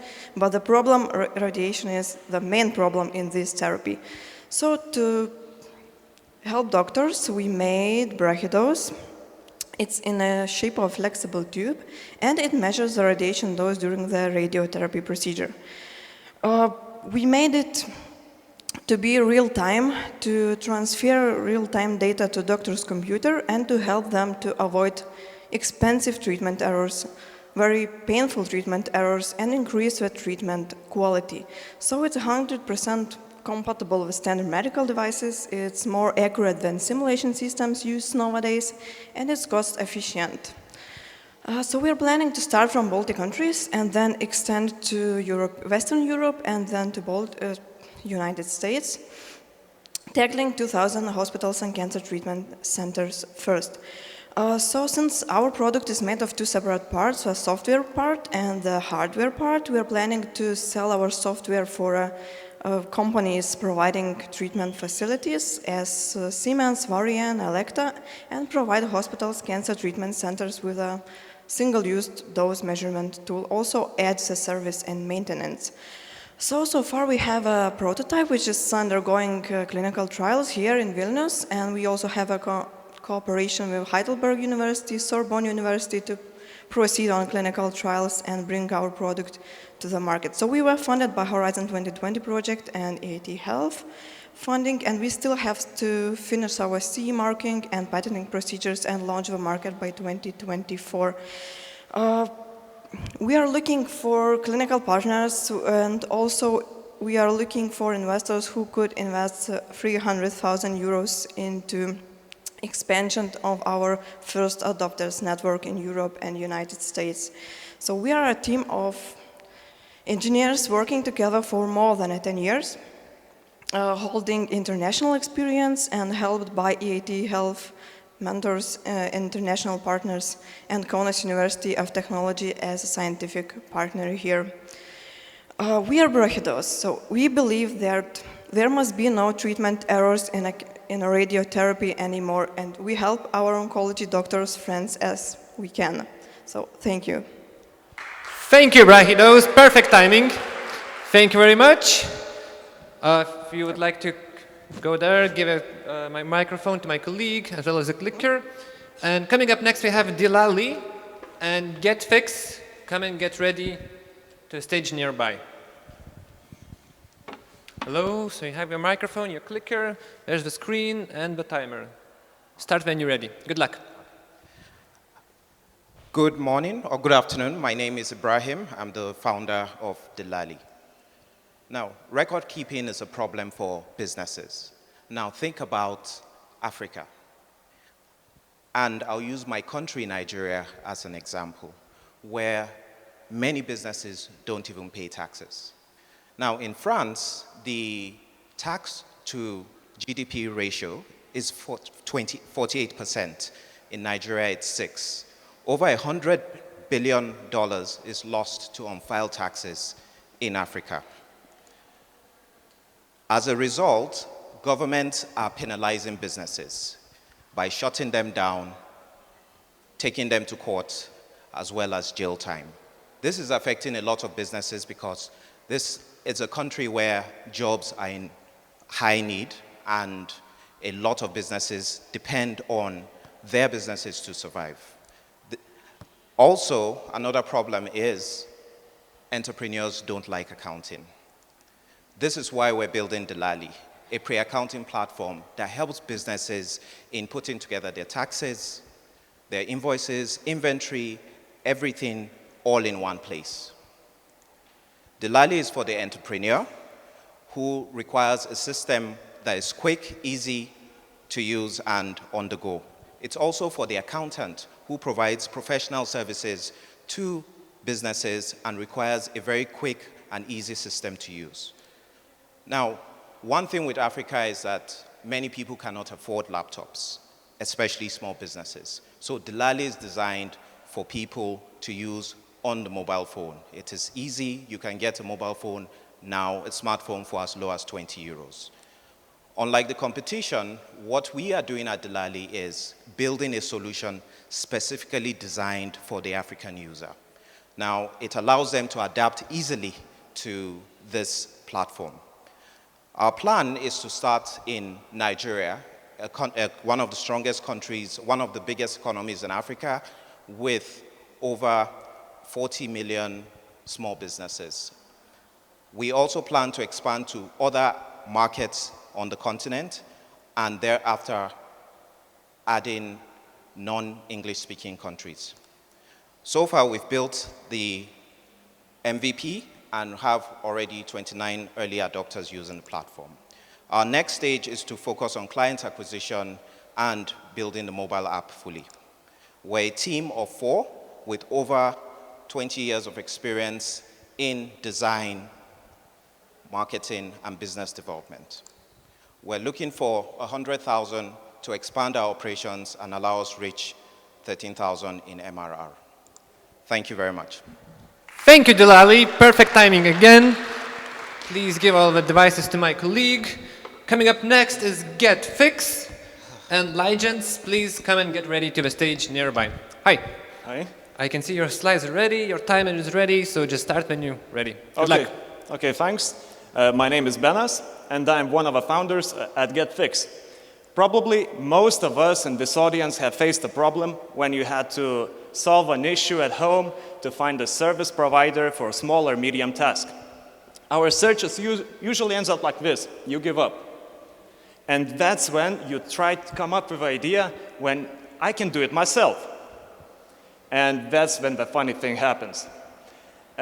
Usually after that, you come up again to computer, try to Google, but more intense because the problem got worsened. So at GetFix, we developed a solution where you can place an order in less than a minute and on our app or web application. For example, you can get a clear pricing for how much your task is gonna cost. And we at GetFix ensure that your task will be taken by a qualified service provider. And if you're a service provider, you can make money for doing things that you're good at. And our business model is based on commissions fee and promoting fee. And right now we're working in Lithuania, in the 4 biggest cities, in Vilnius, Kaunas, Šiauliai, and Klaipėda, and we have over we're working in market with over 1 million households.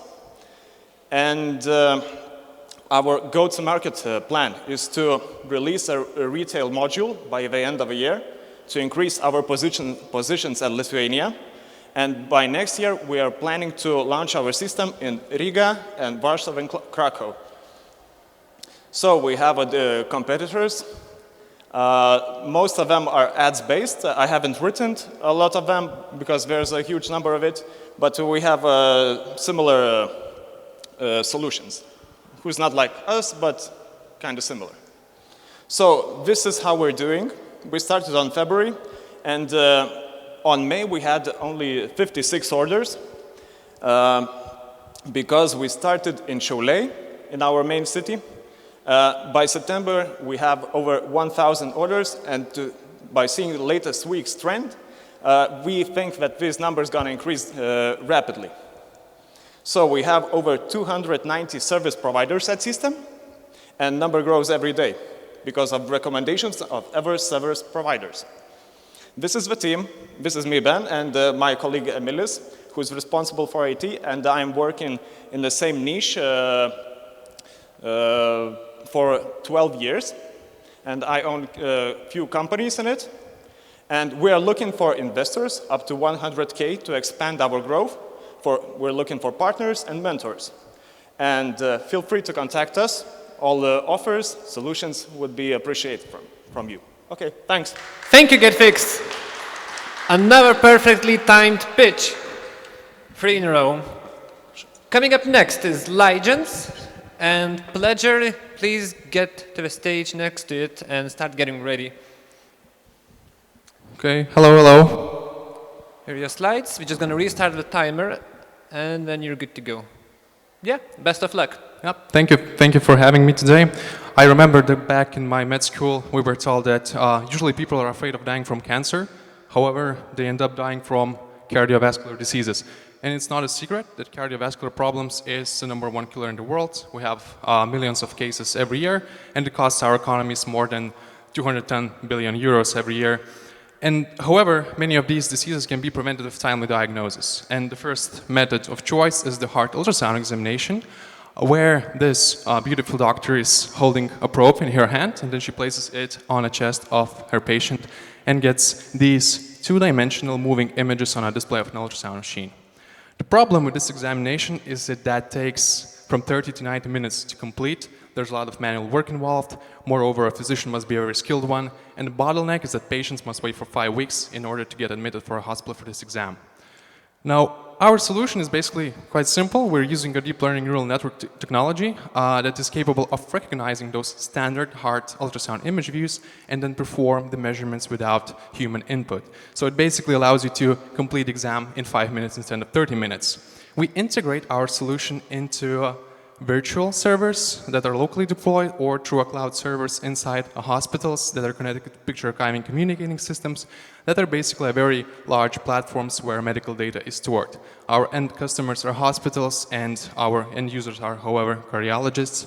And we're charging an installation fee as well as a support fee, and we sign a 3-year contract. Now, what sets us apart from our competitors is that we are focusing on a full heart ultrasound exam protocol, and we want to automate all of it. So our closest competitors only have fractions of that protocol, and this is our greatest difference.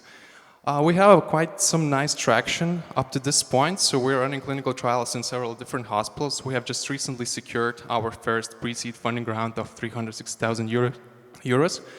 And we have been granted one project by Lithuanian government for the development of a solution against COVID-19. At the same time, we're integrating with our partners across the world, where we are expanding our network of hospitals using us. And actually, we have a first use case in Australia that is currently using our solution, and we plan to scale on it. At the same moment, parallelly, we're working on our CE mark clearance, and we plan to launch the market with a regulatory approved device next year, April or May. Meet our team members. Our team is unique that we're comprised of medical doctors who had previous experience in various AI and deep learning projects.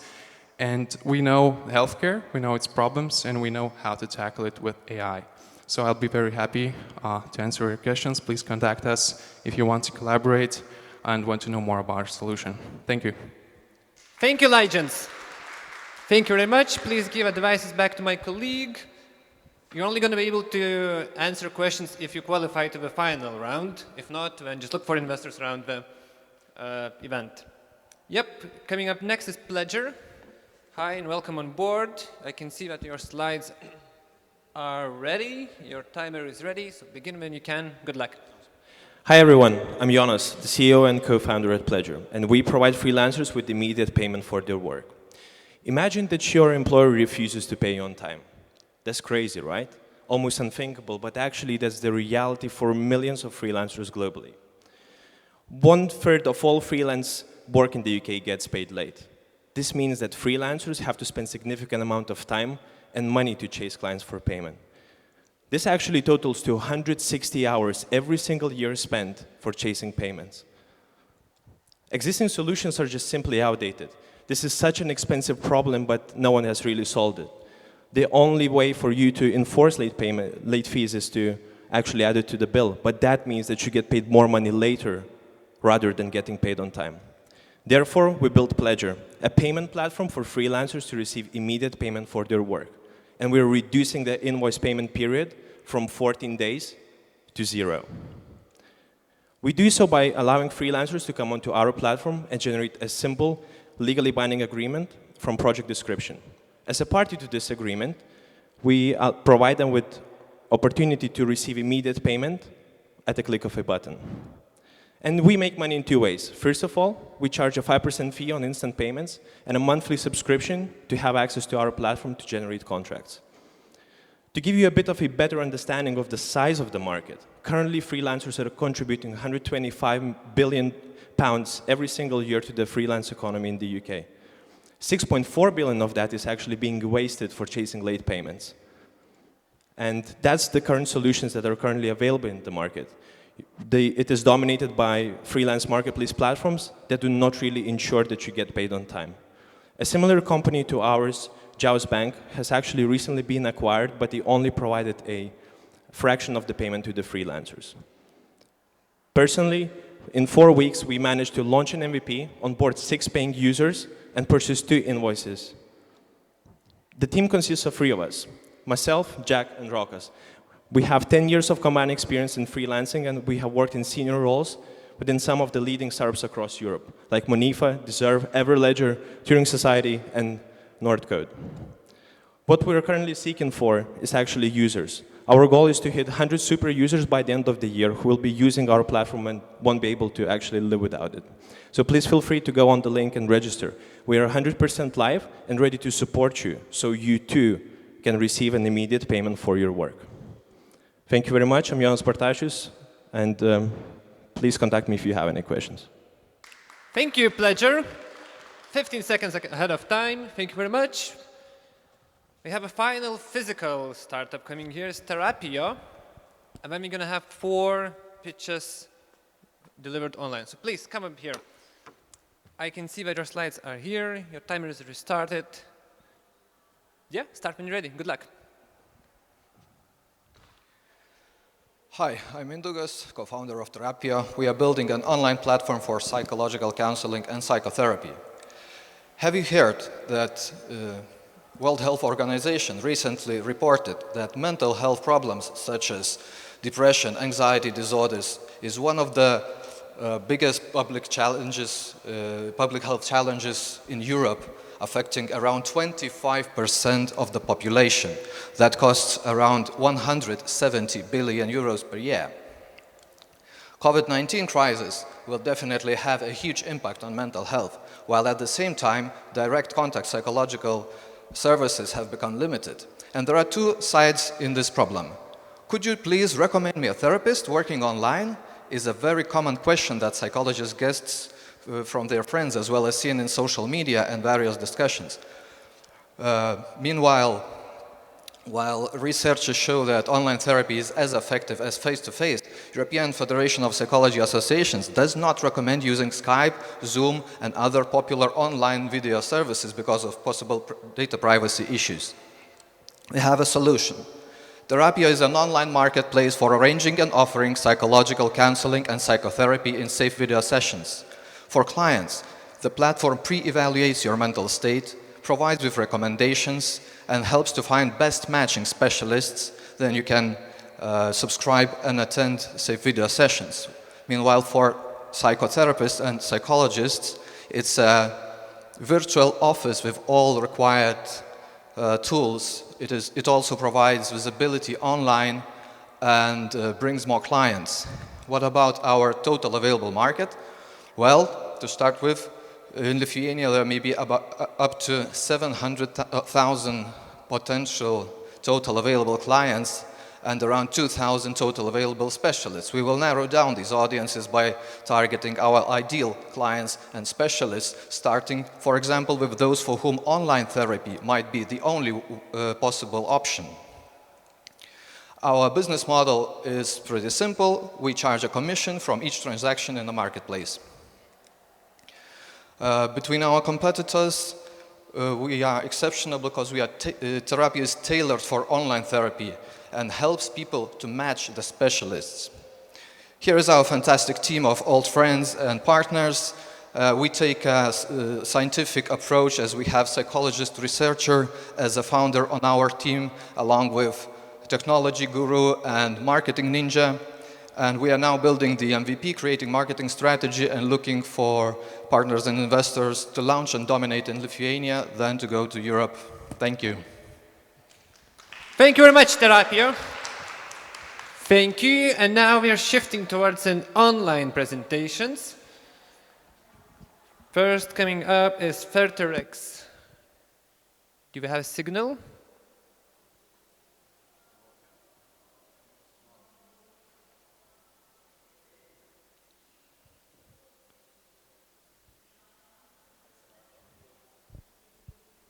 Just one moment.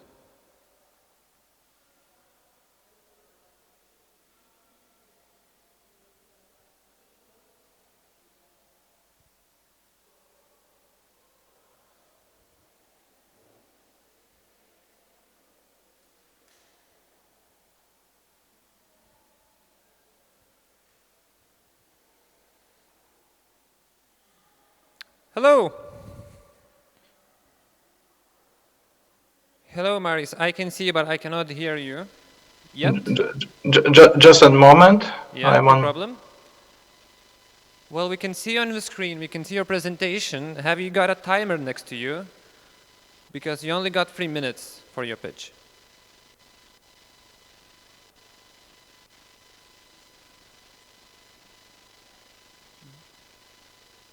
My colleagues are telling me that you have muted yourself. Would you like to unmute?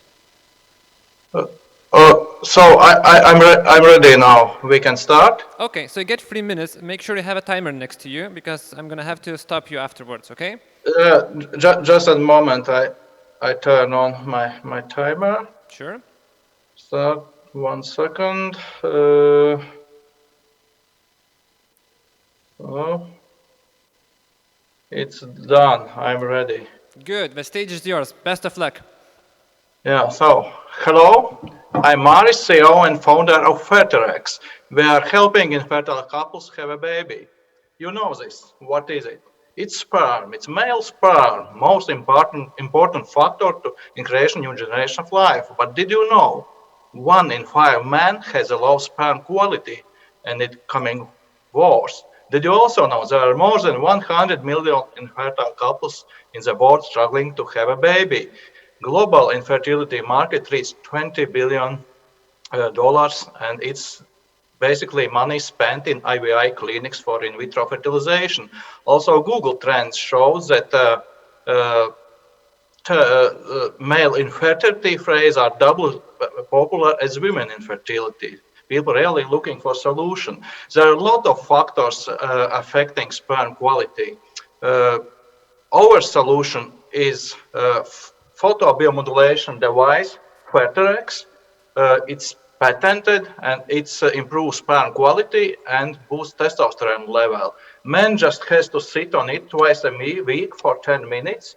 And by this procedure, it's improved. We did also our pilot with Riga Stradiņš University. It's improved main parameters like sperm motility for 11% in 2 months, sperm morphology for 50% in sperm count. Also, testosterone level becomes boosted.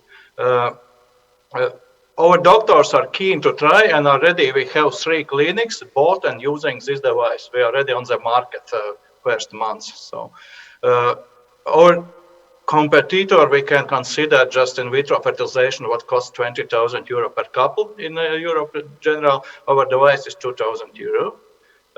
We are raising right now 250K for CE mark registration and also for our market launch. The team behind me, I'm a medical doctor, already experienced in this laser and phototherapy, and my mate is Juris Rudic. He's gynecologist and also experienced guy in pharma business. So it's me, it's my Ferterex baby. Actually, I have time, I can demo how it works. Man can sit on this way, and that's all about it. So we have also success stories. We have really one child born because of our Ferterex.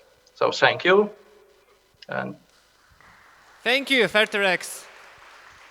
Thank you very much. We're moving to another online presentation, which is scan and buy. So I think we're going to get a connection just in a moment.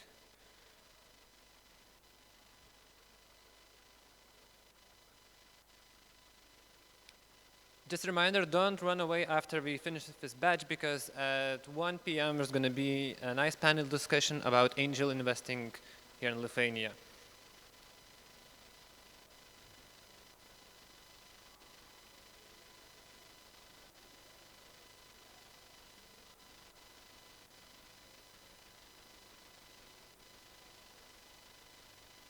Hello, do you hear me? Hello, I can hear you. I cannot see you yet. Okay, hi, this is Vadim Titov from Scan and Buy from Minsk. Hello. I can see you on the screen now. I can see your presentation Okay, as well. I can stop video because Minsk is not good internet. I try. Yeah. Okay. Can I just ask you to set a timer next to your computer, so you know it's 3 minutes, because I'm going to have to stop you afterwards, okay? Okay. Cool. The stage is yours, so begin when you're ready, and best of luck. Thank you. Hi, this is Vadim Titov from Scan and Buy. Scan and Buy is a digital solution with white label mobile application for traditional retailers. In this pandemic situation, World Health Organization recommend all stores use contactless payment and delivery options, and customer will look for the stores with contactless payment and shop without keys. Is a main problem of retail today. What about our solution?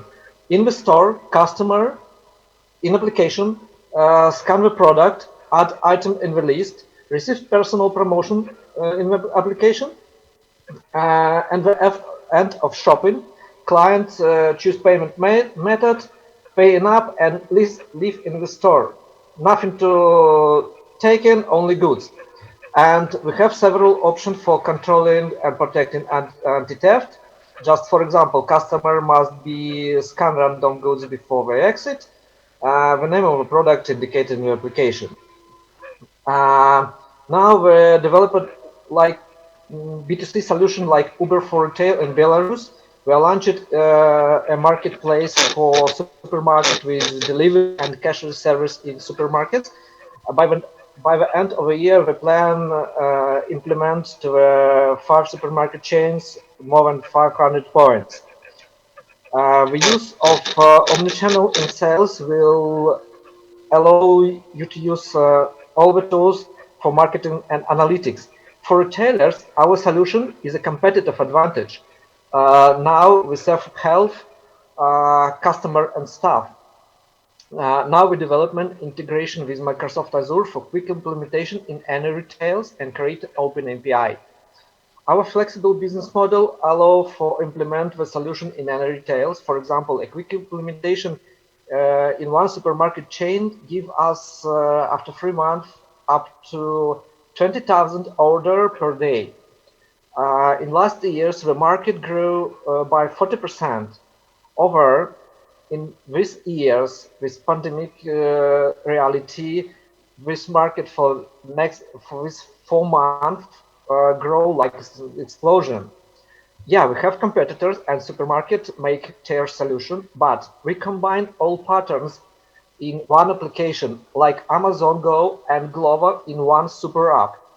We have 7 potential customers in Europe and start provide our B2C services called Delivka in 5 supermarkets in Belarus. And our next stage go to European and American market. Our team has many years experience creating products with machine learning, AI, and neural network. We raise money to scale our product to European market. And tonight, when you stay key in the shop, you will remember us, and you will understand what is happening because you still not invest to scan and buy. Thank you very much, Welcome. Scan and Buy. Your time is up. Thank you for connecting with us. Next on the line is VITS. Helps companies take care of workplace and health and safety. Just looking for a connection.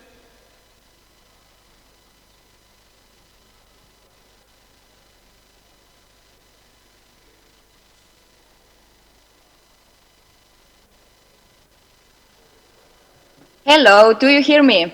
Hello, yes, we can hear you. We can see you as well. And so do your slides. Okay, so can I start now then? Have you got a timer set next to you? Because you're only going to get 3 minutes. Yeah? Okay. Okay, so start when you're ready and best of luck. The stage is yours. Thank you.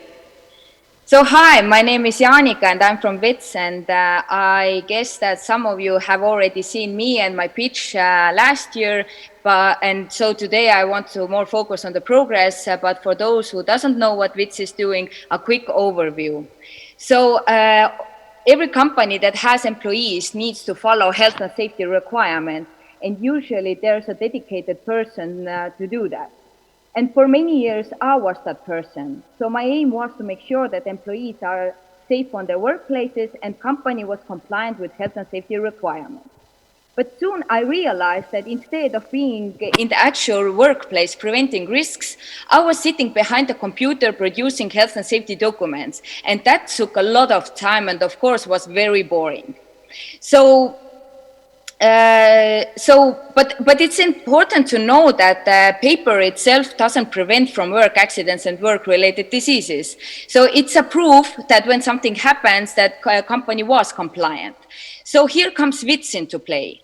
WITS is an online platform that helps companies to make sure that they are compliant with health and safety requirements. It creates necessary documentation, it has smart notifications, and our own algorithm, the safety index, shows which employees needs attention. The result is that a health and safety specialist can spend more time in the actual workplace preventing risks. There are over 1 million companies waiting for our solution. They are manufacturing, construction, retail, and other high-risk companies, and they are paying us annual subscription fee.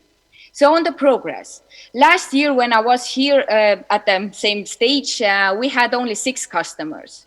Today we have over 20 customers, and our MRR grew more than 10 times.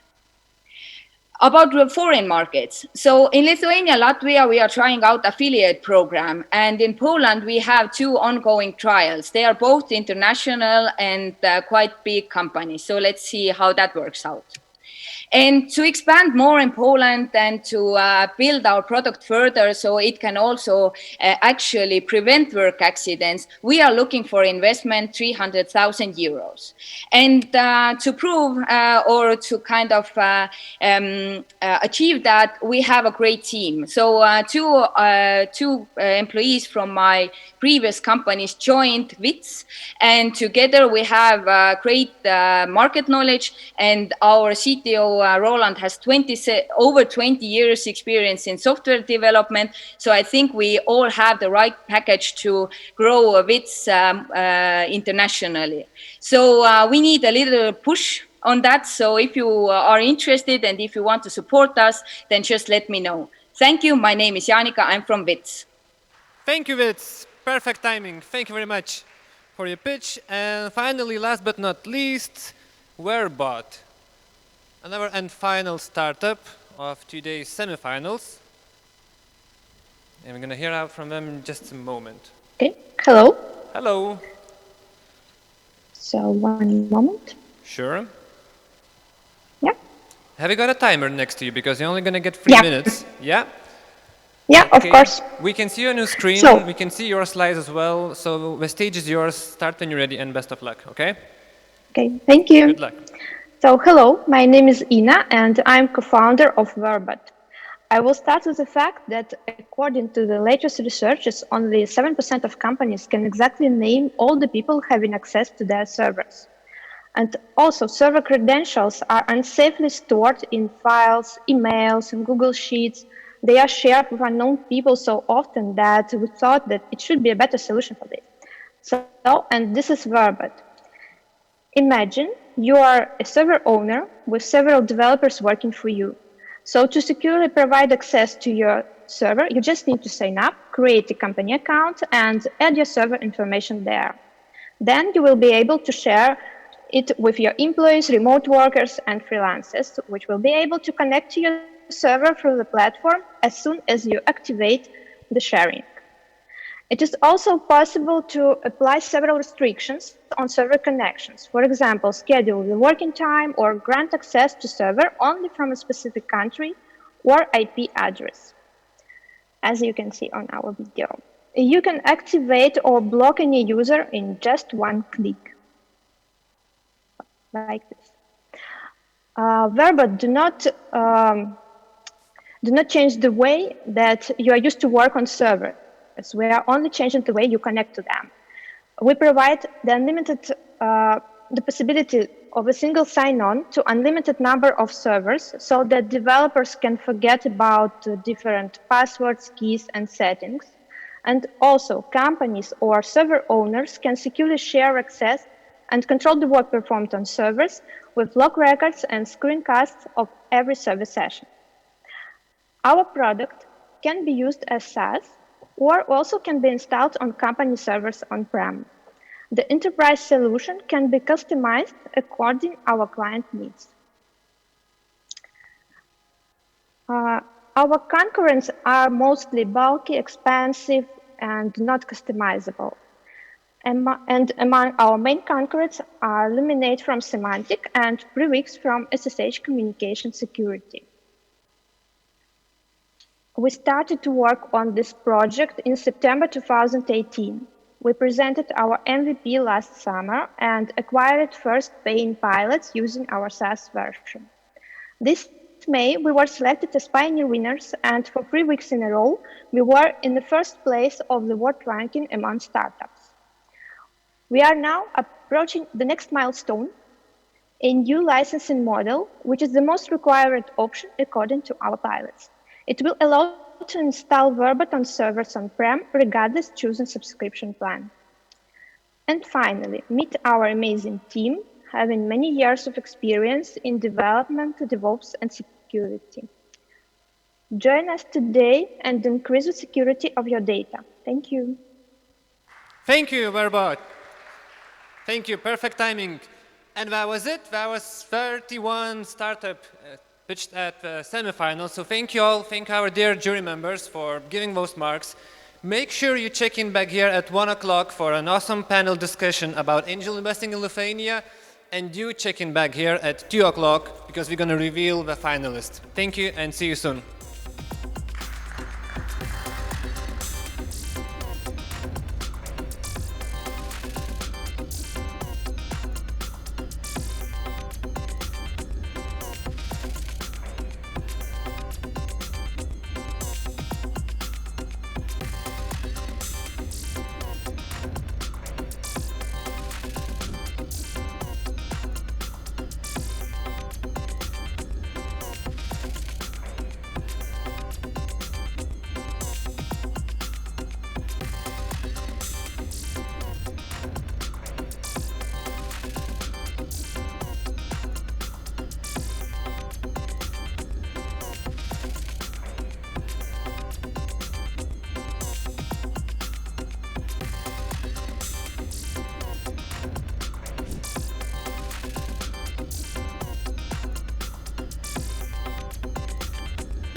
Welcome back as we move to another session of a Startup Fair pitch competition.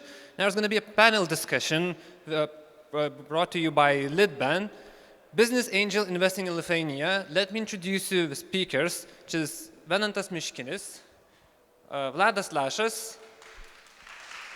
We're going to introduce themselves just in a moment. Martynas, Kandzeras, Rita Sakus, and your moderator, Vytenis Galkis. Thank you. So I'm Vytenis. I'm together with all of this people on stage. We have founded Lithuanian Business Angel Network and are on the board of Lithuanian Business Angel Network.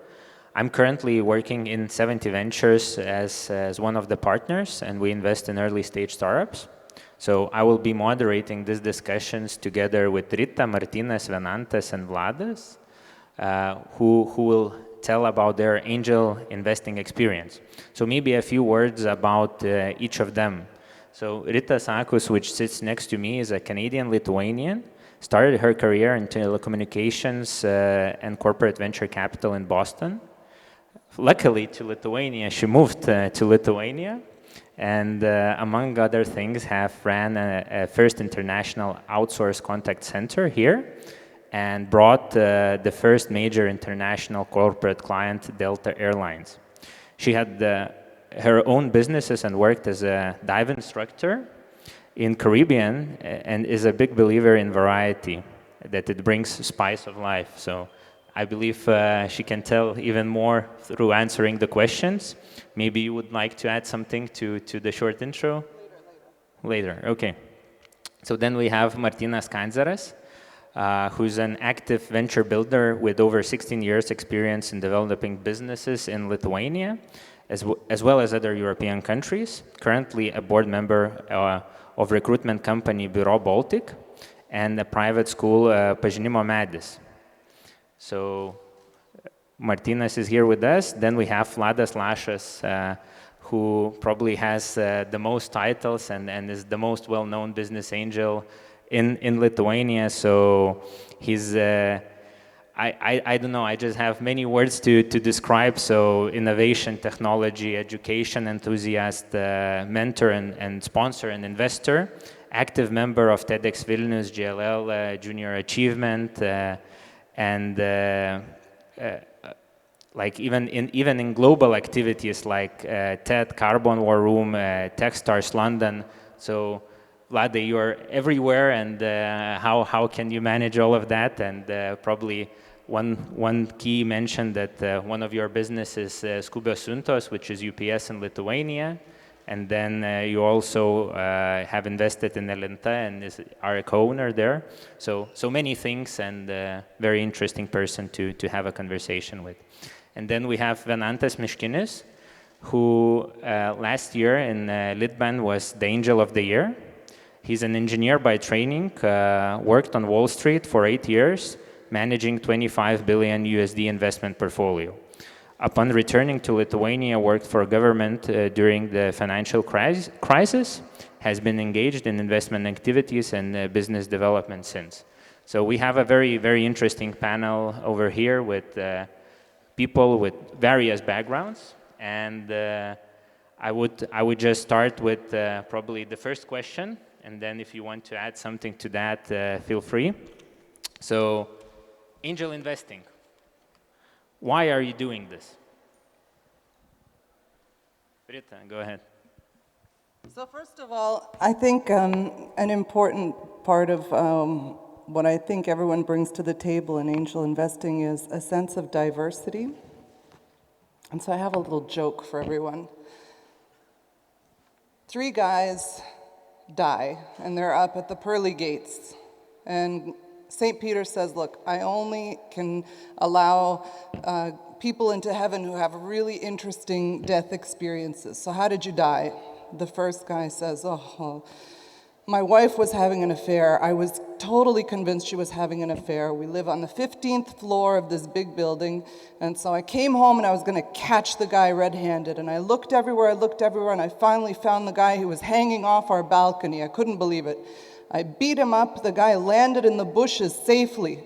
So I took the fridge, I heaved it over, and I threw it on top of him. And then I got a heart attack and died from the heavy fridge. Okay, St. Peter says, you're in.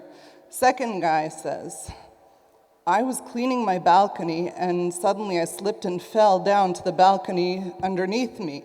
And I was holding on for dear life and this crazy guy came in. I thought he was going to save me. He beat me up. I ended up in the bushes.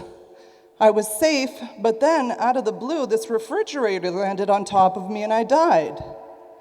Okay, you're in. The third guy says, so I was naked hiding out in this refrigerator. Yeah. So, and what I'm trying to say here with this joke is that the more we dig into startup companies and what they're all about and what the founders want, what the teams want, what the markets want, the more we're able to divulge the magic behind the companies that we choose to invest in. And also, one other thing is this idea of variety being the spice of life. I think angel investing is important because it brings a richer experience to our everyday lives and to our futures. Thank you, very interesting story actually. Why I'm here and why I'm a business angel actually. So in general, I'm supporter of entrepreneurship and I'm very interested in the subject as entrepreneurship as it is actually. And how this entrepreneurship creates value in a society and how this value could be captured actually. So being here in early stage investing field allows me to participate in various kind of initiatives to encourage people to become entrepreneurs. Because I think we as a business angel have the power to encourage people to become entrepreneurs. So it's one reason why I'm here among the business angels. Other thing I think is very important, what me personally try to do, I want to involve more people in this business angel field actually, because there are a lot of people who have money in our community and they are thinking where to spend money and where to invest this money. So I think in Lithuanian Business Angel Network we are trying to promote this asset class and to promote what they could help startups and they could help, young entrepreneurs to create businesses. So why I'm here? Because I want to support this ecosystem and entrepreneurs.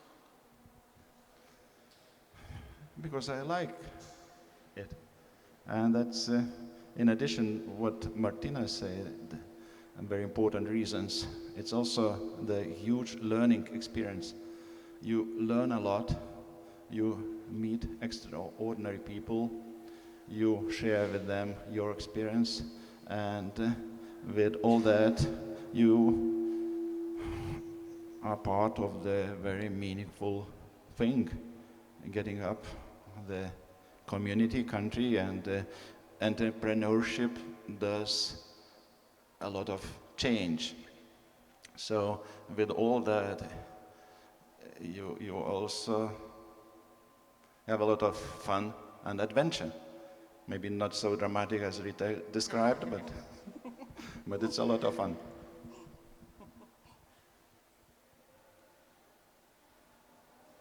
Yeah, for me, it's about, similar to what people said previously, but I would stress probably excellence, competence, and growth.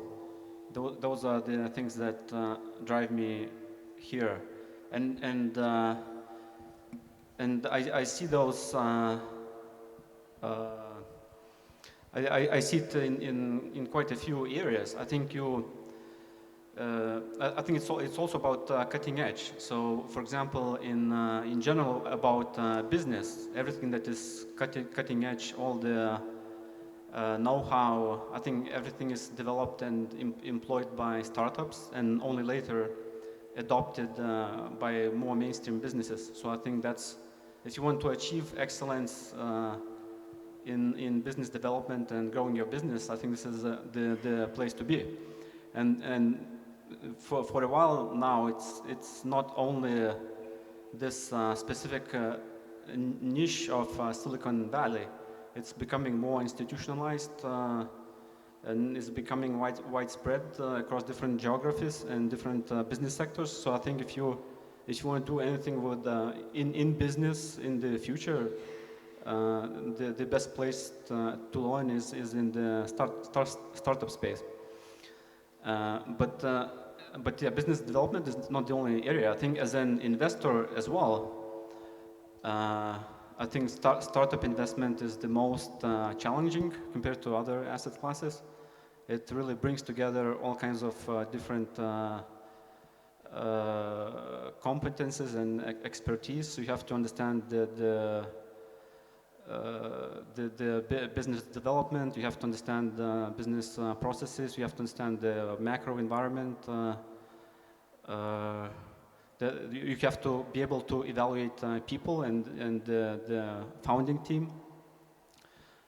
So I think you have to understand the global trends that are driving the businesses. So I think this is the most challenging area as an investor as well. And probably last year is personal growth as well, because you, as I mentioned, you deal with different founding teams and you have to think what makes them successful. You can learn from them, you can teach them, and this is also personal growth as well. How do you achieve great performance? How do you achieve results? So super. So yeah.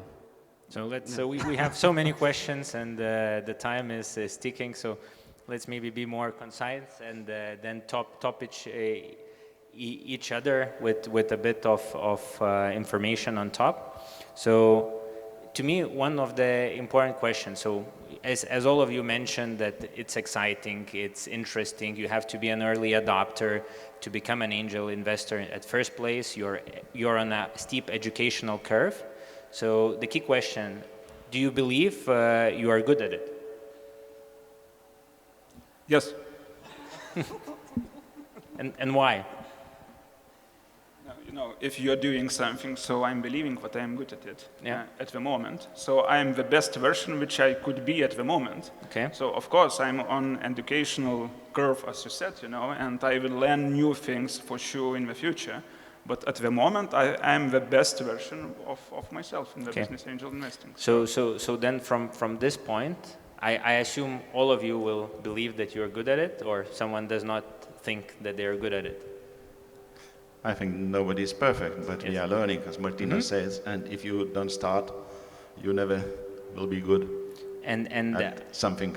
As many discussions I had with different angels, everyone has a different approach to how they evaluate startups and so on.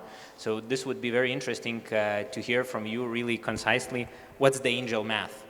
Meaning that portfolio size, investment tickets, expected returns, anything else that you are really looking in the angel math. Maybe Venanta, you can start, and just to compare different views and how different angels evaluate startups. Sure. Try to make the goal is to make one investment per year. So I think you need to have a good deal flow for that. So probably you need to look at least at 100 or several hundred startups throughout the year. Then hopefully you will like 10 or 20 of them, and maybe with 10 of them you'll get into quite deep discussions, and you can make maybe 4 or 5 offers a year. And I think if you are successful, you can finish one investment per year. So that was basically my experience. In terms of ticket sizes, I think most common is 10 or 20,000 euros, but also 5,000 is possible. And ask here a question, especially about this. So it seems that you put a lot of work screening over 100 startups, then having negotiations with 20. Is it worth for the 10,000 ticket you are putting in? Yeah, for sure. Yeah. Well, I mean, deeper negotiations, I think having like at least 4 or 5 meetings with a startup. So not doing like, before doing extensive due diligence. Yeah, in terms of return expectations, I think 10 times is a standard expectation for a return. On a portfolio basis, I don't know, like probably 3 times, which is the VC standard as well, is the goal worth having. And yeah. Ade, how do you think about investing, and what's your math or secret sauce? It's also not very strict, and it's depends on many factors. But as I usually choose, for example, just looking back, Pixevia, Mindaugas Eglinskas, founder, I knew him for 5 years. That was back 10 years ago when we started TEDx Vilnius. And when he decided to do the startup on artificial intelligence and computer vision, by the way, computer vision is my PhD topic. So I just decided as instantly to be first business angel, because I know him, I know his work ethics, I know that he, as a lecturer at the Vilnius University, has access to the best IT talent. He knows very much topic and is passionate, and then it's very easy to decide and to help. So it's not only that one case. Some other startups and people I know for several years, especially when you help someone to study or support or mentor, and then when you see the progress, how they are doing, you can easy to decide who is worth of investment. And so usually I don't invest just from scratch. I try to know the people, at least the pace, how they are moving within several months or so. So I could say that probably your two have a bit contradicting approach. So Vlade, it seems that you're really investing in people and their development, and it's important for you to know the person from previous. Absolutely. It's even if you don't invest as a business angel, but you feel very good when people who help you to start from scratch and to have companies like nanoavionics or others. So that's a big, not being investor directly, but you do the same mission, helping to grow ecosystem, and it's rewarding for everybody. Mm-hmm. Martynas and Venantas, probably with his background from Wall Street, is more into numbers, and at least the few deals that I had to deal with Venantas, it was all about numbers and what's the expected return, how will you generate it, and digging deep in numbers, less about people. Yeah. Well, it's a luxury. It's a luxury if you know the people for like a number of years. And well, I was trying to be light on numbers, those few instances that we had. So I'm surprised at this feedback a little bit. But yeah, the team is very important, of course. Yeah. Okay, Martynas. I think I'm more on Vlada's side, actually, because, the business angel investing, you have to decide in which field you are playing. Actually, if you are playing on this hunting unicorns and you want to invest in some unicorn, so then it is different play, because when it is venture capital who could invest in the startup, so when you are looking for a startup who could grow exponentially and etc. But we need not to forget that there are plenty of startups who never will become unicorns. And what we are doing, we are creating the great products and great services. So for me, it's very important to find the team who could create the best product in the world, actually. Not to build the unicorn and not to build some good cash flow, but just to understand that we as the region as the people here living in this region, we could build the best product in the world. So for me, it's fascinating with this, this avionics and etc. So these small companies could build some things. For example, lasers. So everybody knows the niche market of lasers, that Lithuanians are very good at it, but I think they never will become unicorns, but they are building the good products. So for me, as a business angel, I think I'm looking for 1 startup, 2 startups per year, but I'm looking for the good team and for the good product, not for the investment. Understand correctly, you're also looking for niche. So it's not basically that it could be scalable to the masses, but specific, very good at what they do in a niche market. Yeah, yes. And but if it happens, if it is scalable, and if we are doing a good product, of course I will say yes, but it's quite difficult to find actually. So I think it's more easier to find the niche, the best product in the world, and then to invest in it. Of course, when it is question how you will exit this product, this startup, because when it is difficult, because sometimes there is no venture capital involved, so maybe you will need to do a management buyout at the end, or maybe you will live from the dividends as a cash flow. But for me, this part of the investing is also very important, and we need not to forget about it, because I think in our ecosystem, a lot of people are talking about unicorns, how to build unicorns, and it's fine actually. But we have to understand that it is different kind of play, and 90 or 80% of startups or the entrepreneurs who start businesses, they start because they want to build their great products, and they never will become unicorns because the market is too small to become unicorn. So, yeah. So I started my career 20 years ago in corporate venture capital, and at the time we were investing in startup companies and in venture capital companies in Israel and other parts of the world where this topic wasn't even spoken about here in Lithuania. So I'd say Lithuania has now kind of come up to the point where Israel was about 20 years ago.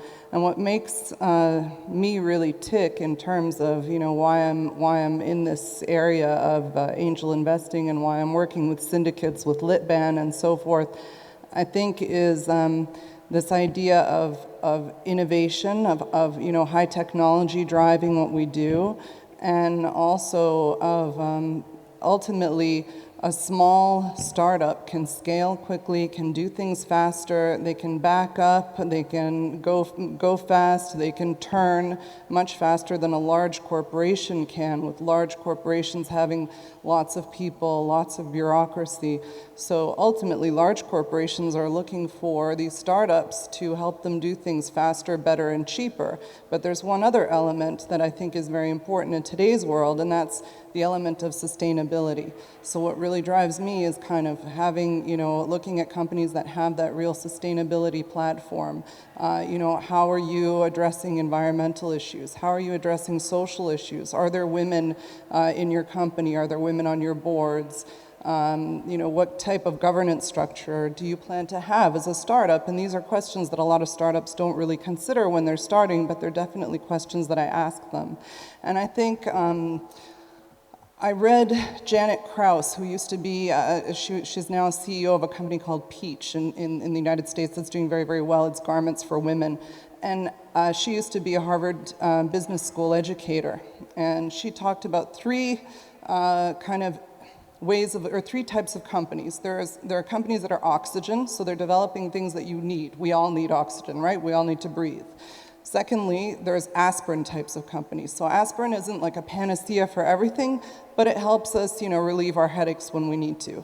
And then there's a third type of company, which is jewelry. And that's, the luxury businesses, the things that are nice to have, and actually these nice to have oftentimes become kind of addictive. I must have, another type of, makeup, or another type of whatever. I need another car, it's a luxury. And so these are things that people get addicted to. So if you have a cross of all these three elements, oxygen, aspirin, and luxury in a company, many people say that it's kind of a winner. You can kind of tick off all the boxes and know that you're going to have a winner in a startup company. But again, it's never one size fits all, and I've made mistakes. Am I the best at what I'm doing? No. Am I learning? Every day. Super. And Maybe one point to touch. I saw Vladas has a very interesting book there, and after reading that book, it talks a lot about diversification. And for instance, in our fund, we chose 70 because we plan to invest into 70 companies, and this is how we diversify our portfolio. We definitely know that many of them will not make the cut eventually, but the few that will, they will pay back the whole returns. So how is it in angel investing? So if you're doing 1-2 deals a year, so at what point do you believe it will be a diverse enough portfolio to generate the returns? Or you believe that when you invest, the companies will not go bust? What's the logic there? General question or for me? General, but... Okay, so, you know, again, it really varies, and I don't think that there's really one size fits all. Some people say, you know, you have to invest, Peter Crawley, for example, right? He says that you have to invest in you know, 100 companies, or you need a portfolio. Everyone's got their kind of own idea of if you invest in a certain number of companies, 1 or 2 will end up being a winner and will generate the returns on your entire portfolio. So, you know, in Lithuania, I've only really been leading syndicates and investing in that sense for the past 3 years since we formed LitBAN, really. And so I'd say in Lithuania, it's still kind of early to judge. But I think here in this market that we're in, there are a lot of very smart people, and then there's also a lot of smart money. Vladas Lašas being, you know, the ultimate example. So if you have a mentor like that, that's maybe not even invested cash in you, but becomes interested in helping you, that type of an angel is good for your company because they'll end up helping you open doors or maybe providing you with certain insights that, you know, you haven't considered.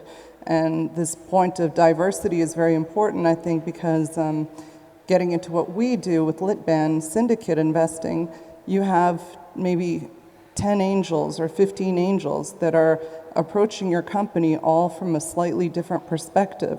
Some might be lawyers, some might be educators, some might be engineers, and everyone's looking and parsing your company in slightly a different manner, and understanding that full perspective then becomes a lot more enriched, and I think makes sense for helping develop your company, let's say, on an international level, ultimately. So it's kind of like the joke that I started with, right? Ultimately, the guy was in the fridge, but we didn't know that until the very end. The same target achieved. I think it depends on in which market you are focusing. So if you are investing in high growth startups as a business angel, so of course then you have to diversify your portfolio actually and invest in 10 or 15 startups and have portfolio of which startups because you are in a high risk zone and you know what it will be venture capital involved, and venture capital are pushing startups to the risk zone and we are encouraging entrepreneurs to do risky things. But if you are investing in the niche businesses, so I think then you don't need to diversify. When you are investing yourself and trying to help these startups to grow. So just maybe now we're talking very in theory, but your personal strategies, can you actually share them? What is your personal strategy, not in theory, but... So my strategy is not to invest in a lot of startups, just invest in a few and then to expect return from the startups. Do that with people who are better than you and at this, and the journey to the business angel investment started mostly when my daughter Dalia Shaita was accepted with her first startup and her colleagues, co-founders, to one of the first accelerators in the Europe, founded by John Bradford. That was in Middlesbrough, just nowhere in the UK. And then I met John Bradford with my daughter. We invited him to come several times to Lithuania. I became his partner, co-investor in Springboard, which is an accelerator based in Cambridge. And on the basis of that Springboard, we later got Techstars London. So with Techstars London, we had every Springboard and Techstars London, we had like 10 good startups every year, but still not even having that reputation. Techstars London having screening of like 700 to 1,000 a year of the applicants, coming down to 10. It's still no guarantee that everybody succeed. So we already used half of our time, but it's a lot to share. And as I say, it's better to work with these and learn from these who are better than you. Peter Kovley, who was our guest last year, speaking at the LitBAN annual meeting, and he is angel investor, a very interesting personality from the UK. And last year he was European Business Angel Network president, and he wrote a book, The Invested Investor, and I am ready to share with you, but you let do the 1 sentence, 10 seconds pitch. Who would like to have that book? At least why? So the book is on the front page. It says that not only money needed, just the kitchen where the preparation of the startup is about the new rules for startups, scale-ups, and angel investment. It's a lot of experience, honesty, trust, and patience, and only £50 in the beginning. There is in the start.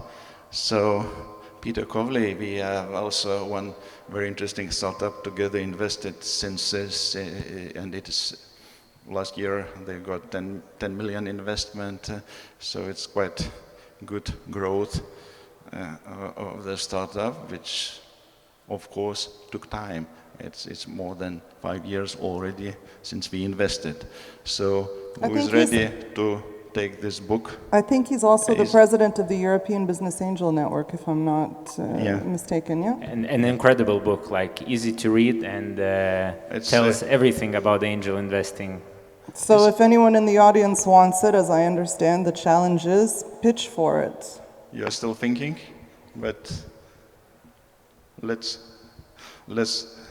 start. Yes.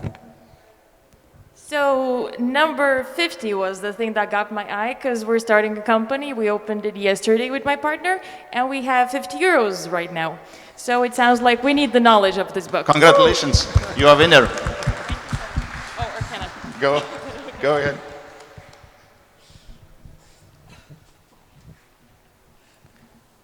So it's easy. It's easy, yeah, to Just win books.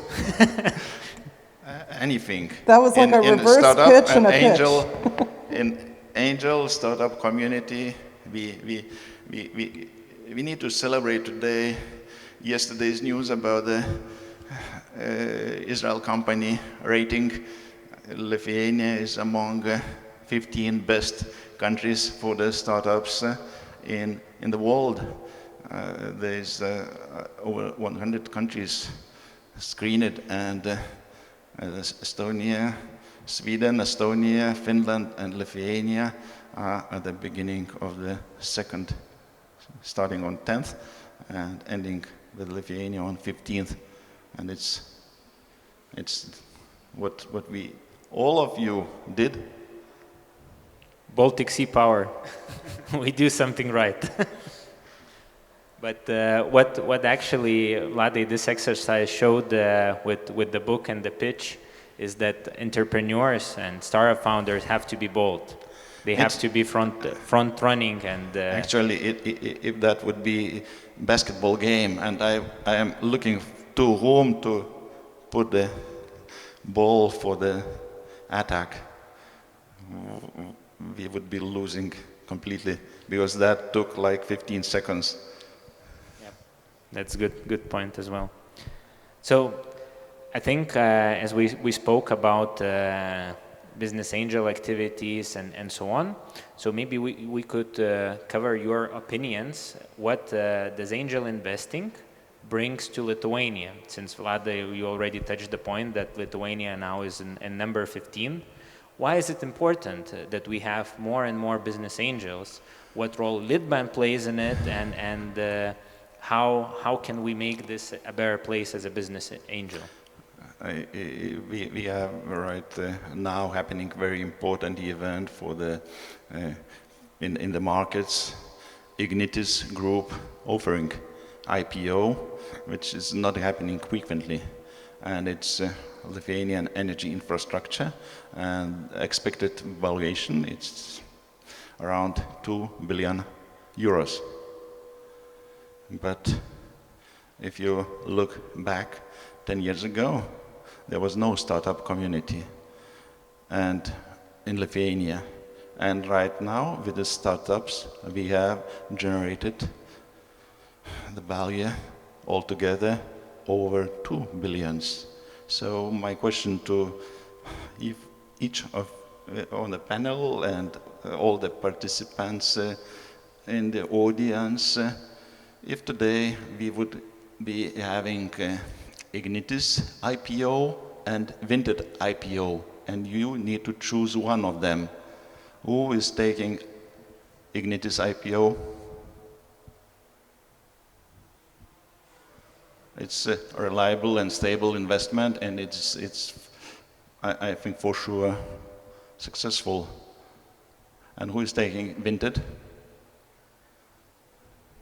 So there are some undecided, but more people, of course, the audience is about the business angel investment and risk profile, which is related to startups, and of course everybody fascinated with the Vinted and that kind of companies. But it shows that for the society, for us as a country and all the region, Baltic region, it is changing a lot on the level of the state, because what was just starting 10 years ago, there was like opportunity to invest several thousand liters to Mano Drabužiai, which would grow like 10,000 times or more. We could imagine back in the day that this will happen from Mano Drabužiai. But now we are imagining that next to us, today there are some startups which will be, in 5 years, we will talk, each of us, that and why we lost that opportunity. Yeah. And I guess this is the driver for angel investing. Yeah, so I wanted to add, because what we said, we need a crazy people who put in the crazy ideas their own money. So I think, back then in Mano Drabužiai, there was some crazy people who put, money behind this idea. So I think the angel investors, what we are doing to ecosystem, we are putting their own money to crazy. They are crazy and we are putting into the crazy ideas. But, if more seriously, I think, business angels, they have financial capital, they have knowledge capital, some of them, and some of them have social capital. So what we are doing, we are transferring these capitals to the entrepreneurs. So usually the entrepreneurs don't have the social capital, or they don't have in some kind of knowledge capital. So I think the business angel, they are like agents of this capital of transferring to them. And then entrepreneurs could grow. So I think it's like connecting the dots in the market. So why they are needed and why we are needed in the ecosystem. Anyone want to say? Yeah, I would emphasize that angel investing is the start of the ecosystem. So without strong angel investment, the whole ecosystem will not flourish. It doesn't matter that it's supported well. It doesn't matter that there's a strong VC funding. It doesn't matter that there's an abundance of good founding teams. There's nothing to start off those teams and put them on the right path. The ecosystem will not flourish. And this is not just a theoretical observation. We can look at Estonia. I think Estonian ecosystem is elevated because of namely because of the very strong angel investment. Because, well, Estonia had a little bit earlier start with the successful startups, and this way the founders became angel investors, and they built the angel community earlier than Lithuania, and that's why they can. That's why it helps their system right now. So maybe Rita, you want to top up on this question, or shall we? Well, I think, just to add that now there are many more choices for startups in Lithuania where there weren't maybe 5 years ago. And, there are incubators now, there are accelerators, funds are starting to invest earlier and earlier as well. And then, we're starting to grow our base of I think a sustainable business angel network through Lithuanian Business Angel Network organization, where, basically anyone who's interested in becoming a business angel and wants to start investing or looking at these companies or seeing more pitches can come and join this organization, find us online.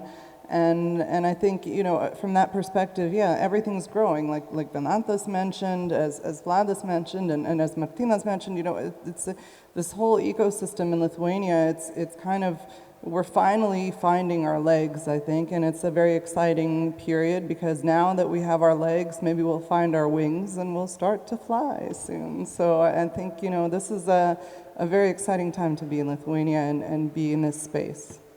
Super. I also would like to touch point on Martynas actually had a very nice summary: capital, social capital, and education or work. So within your investment, so again, more personal, not theoretical, when you invest, do you only invest capital, or do you also invest work and your connections?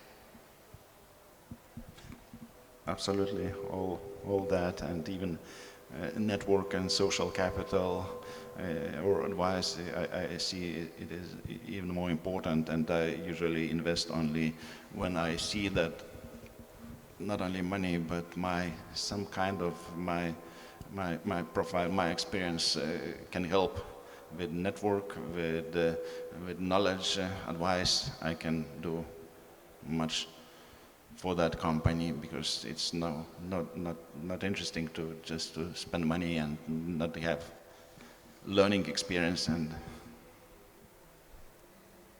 so unlike the stock market, where you're throwing money over the wall and expecting a return, I think what makes angel investing different and certainly more challenging is that angel investors are expected to participate.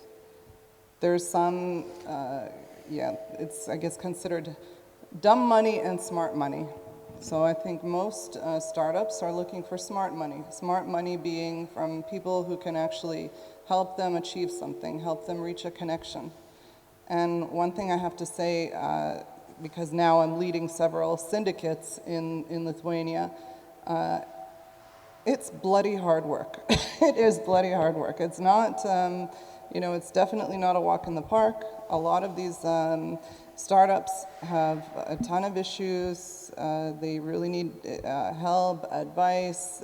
We have board meetings on a regular basis. With some of these startups, we actually form committees where we're helping them do their branding, do their imaging, reviewing websites, reviewing English language, for example. It's like little things, it's big things, it's, looking at their sales strategy. I mean, on every level, trying to develop a corporate culture for each company. So each company has their own set of specific things that they need help with. And it's really, it's work. It's not, it's definitely not easy. It's not easy on the entrepreneurs, but it's not easy on the investors either. But we can all look at it as it's fun. We're achieving something together, and ultimately, if we reach our goal, it's going to be fireworks and festivals all over. So it's exciting, but it's very difficult. I have a little bit another opinion, despite I'm in one syndicate with Rita. But I think that business angel should have financial capital and social capital. but knowledge we should leave to entrepreneur. Because if you are investing in entrepreneur who is not capable of doing business, so maybe then you need to invest somewhere else, or maybe to direct with entrepreneurs to some educational courses, or maybe, I don't know, something else. But if you think that you will help entrepreneur, so I think it's a little bit of a platform where you should act. Yeah, it's very good discussion. You want to add something, because I wanted to just make sure, when do you stop? When is it not a slippery slope where you're trying to become an entrepreneur yourself in the company, and you just invested, let's say, 50,000 euros, and then you start working with the entrepreneur on daily basis. So the entrepreneur wins both capital and a free employee. It's a very delicate line, actually. And yeah, you're not working with them on a daily basis, that's for sure. But anyway, understanding reports, reviewing their financials, things that you would do on any board for good governance, this is required. And this is a strict discipline, and it requires strict hygiene, definitely on a monthly basis, if not on a bi-weekly basis, let's say, but you still need to be involved to some level. If you're in a syndicate and you have a syndicate leader, then you're lucky. The syndicate leader takes care of all that and then writes reports back and kind of keeps the other angels updated, as I do, Martynas.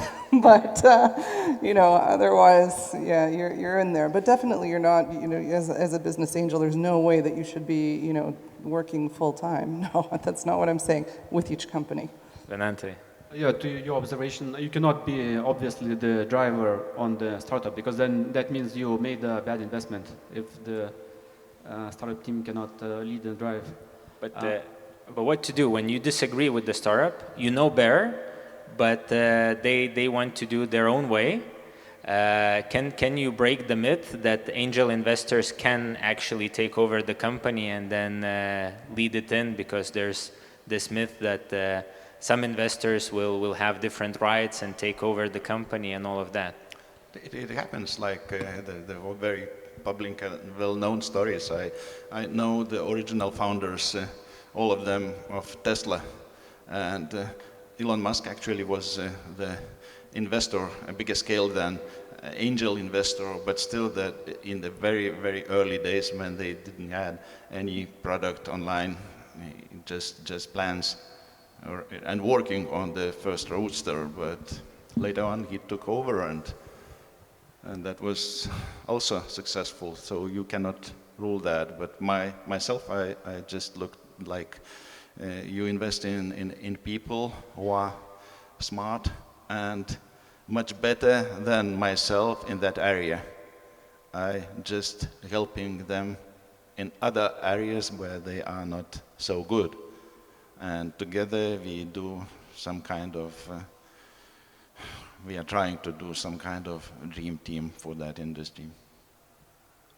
Well, probably more often it's about, in general, about execution, not just about one strategic issue. Probably there's a way to reach agreement if it's just one strategic issue. So probably in general it's more about execution. And I would just add that, yeah, if you don't participate in the startup, you don't learn. You don't learn as an investor, you don't learn as a business person, and you don't learn as a person in general. You don't grow. So you don't grow. As somebody rightly mentioned, that investing in startups, it's a better learning experience than going to a business school, and I would agree with that, because it's theoretical, it's practical as well. And yeah, and if you don't participate and you don't contribute to you don't drive your investment forward then as well, which is also a very important component. Yeah, but it's very, very dangerous, I think, and we should agree with a startup when we will cross the line, because if startup is and don't know when you will do something to the startup, so it's very dangerous. Because when a lot of entrepreneurs will think when business angels invest and when they aim to take over the business, So I think this mentality is bad to the ecosystem. So as business angel, what we're trying to do, we are trying to give power to entrepreneurs and do things by themselves. And when to agree when we could interfere. But it's... I read somewhere, it was a very interesting quote, that angel investors are like, if we put an analogy that a startup is a child, then the angel investor is like a grandparent, and the entrepreneur is like parents. On daily basis, they work with the child, and the grandparent comes in on maybe weekends, has fun, and then guides the parents how to do things, and then leaves again. So it was a very interesting analogy. Yeah, it has fun until you start seeing the startup have many complications, and then it's serious. It's fun, it's challenging, but you need to act when when the house is on fire. You're going to be acting.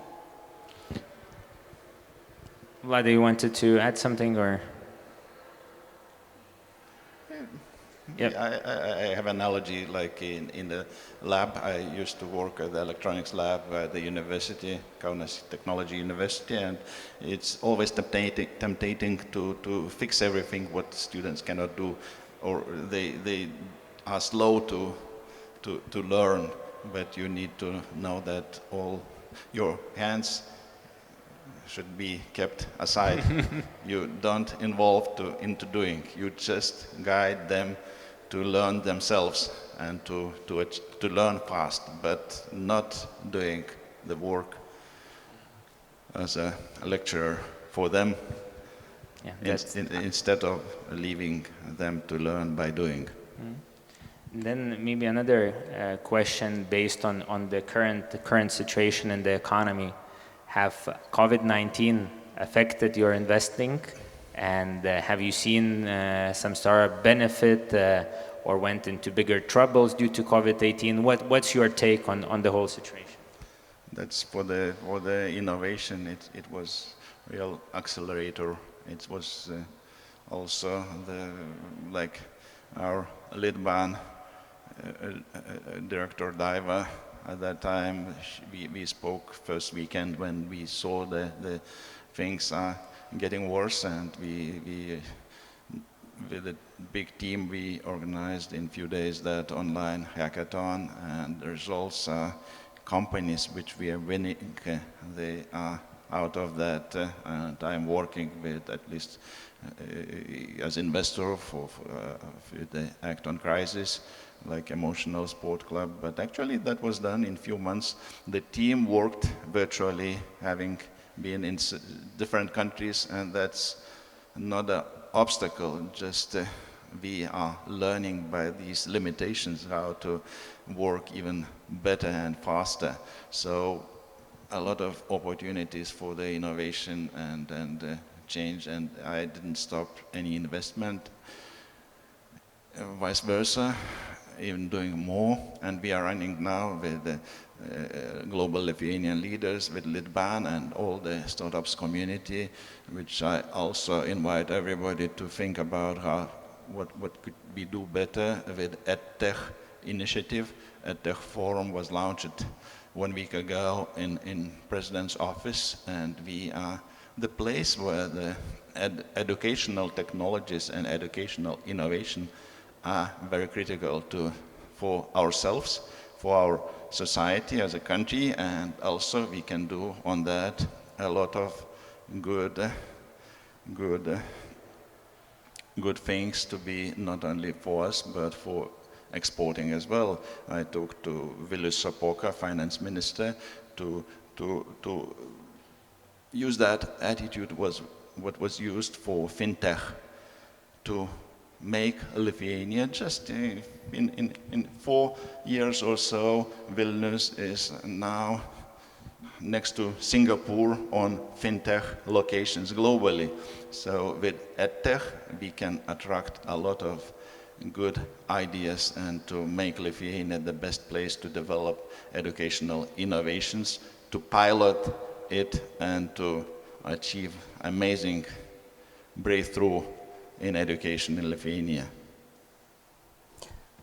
I think no one knew what to expect at the beginning of this pandemic outbreak. And there were really serious debates that, this was all a bubble, it was going to go away, we weren't going to be affected by it, we're talking too much about it, we shouldn't be talking too much, we're not talking enough, investments will stop, the world will stop. What we learned is really investments, as Vladas said, didn't stop, and many investors actually increased their pace of investments over this time period. But I think one thing, we became more sensitive to this idea of sustainability, and that certainly shows on a global scale for the amount of money that's gone into sustainability funds around the world. So over 1 trillion has gone into funds over this COVID period, which is a record definitely over any period, and I think people are becoming much more aware of how integrated we are, and how many issues we have as a society, as a global, as our planet,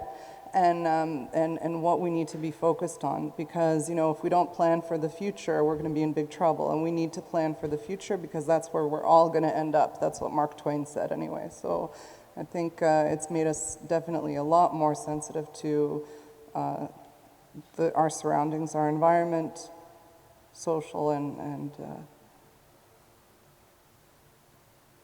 Rita, if I may ask, can you do some promotion for LitBAN? Why people should join? Why they should become angel investors and join Lithuanian Business Angel Network, and who would meet actually the cut?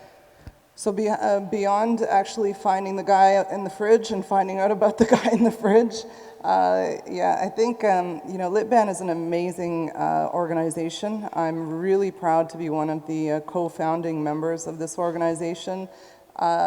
We're, I believe, at the cutting edge of what's happening in Lithuania, and we're just still finding our legs as an organization. We still need to grow, and I think growth happens by encouraging more members, more people to come on board, join our association, and come to our monthly pitch events. Pitch events are a great opportunity to see what innovation is here in Lithuania. Of course, we're not only limited to Lithuania, we look at other companies as well from the region. But it's really exciting to see new ideas, what people are doing, what they're up to, what they're capable of, and even projects that are happening in our own backyards and we don't know about. And so even if you're not planning to, let's say, invest in the next year, but you want to kind of plan for, okay, well, maybe in 2 years I'll have money, but I really want to see what's happening in the ecosystem, I think it's a great way to find out.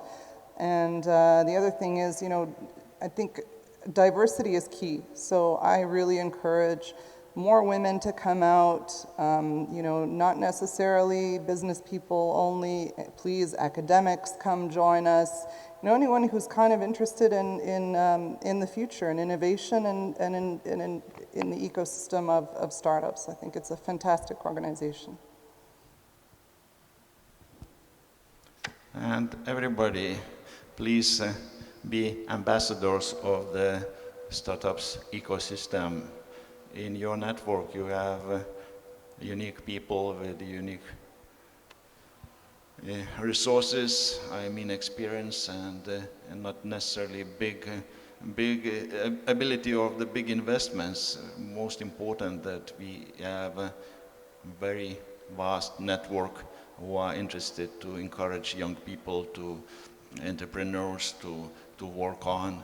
And as on the front page of that Peter Cowley book, it's only 50 pounds just shown. So, for example, we have with Junior Achievement the 140 teams this weekend working on their school children hackathon for the ideas, for the global and local challenges, for solutions, and the prizes and encouragement for these teams. It's really low scale, but when you meet them and you will see how they are developing, so you will be able to invest later on and help with the real world-class startup.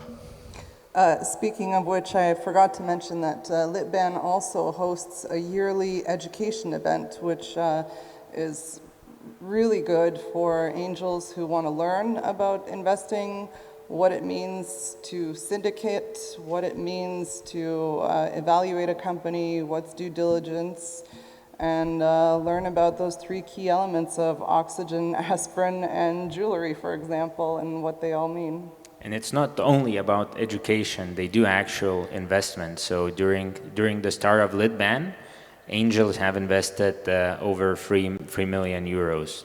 So it's also a good thing for startups to come in. So we'll have 1 minute left, and maybe the last question for Venantas, as he's the most number guy and has worked in the public sector. So why is it also important for the government to actually support angel activity?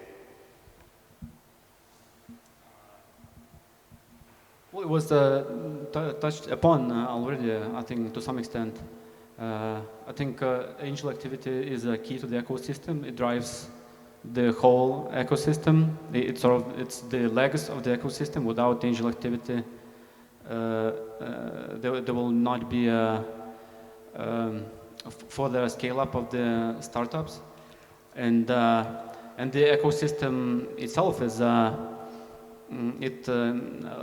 for a while already. It's not just a niche in Silicon Valley, and it's a big part of every modern economy, and every country who wants to be competitive in the 21st century needs to have the strong ecosystem, which will be, I think, the backbone of any healthy economy. Thank you. Thank you for all of you, you for joining, and it was a very interesting discussion.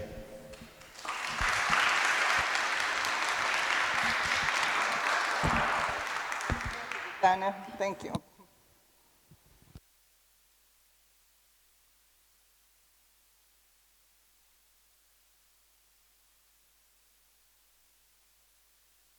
Thank you very much, guys. Thank you. Can we just give one round of applause once again for Vladas Lašas, Rita Sakus, Martynas, Kandzeras, Venantas, Miškinis, and moderator Gitanis Galkis. Thank you very much, guys. And now, if I can only find the clicker, I can reveal you the top 10 qualified startups that are coming here to pitch in just about 30 minutes. Are you ready? Yeah, I'm going to reveal them in a list where you're going to pitch. So get ready. The first startup to qualify to the finals is Act on Crisis. Mira's here in half an hour. Baltic Freya. Discontract. Plastrum. You guys are here? I hope you're here. Fertrado. Foxy Events. That's the spirit, yes. Get Fix. Legends. Visa. And last but not least, Wits. So I'll see you guys here in a half an hour, 2:30, so don't run away, okay? See you soon.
Welcome, welcome, welcome back to the final part of a Startup Pitch Battle, the finals!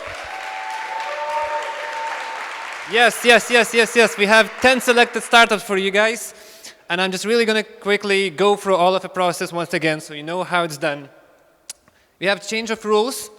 As I warned you before, now startups are going to pitch for 3 minutes, and then there's going to be a 3 minutes of Q&A from the jury members that are just in front of you. The marketing criteria remains the same: the product, the market fit, your business model, traction, team, and your presentation skills. Nothing has changed here.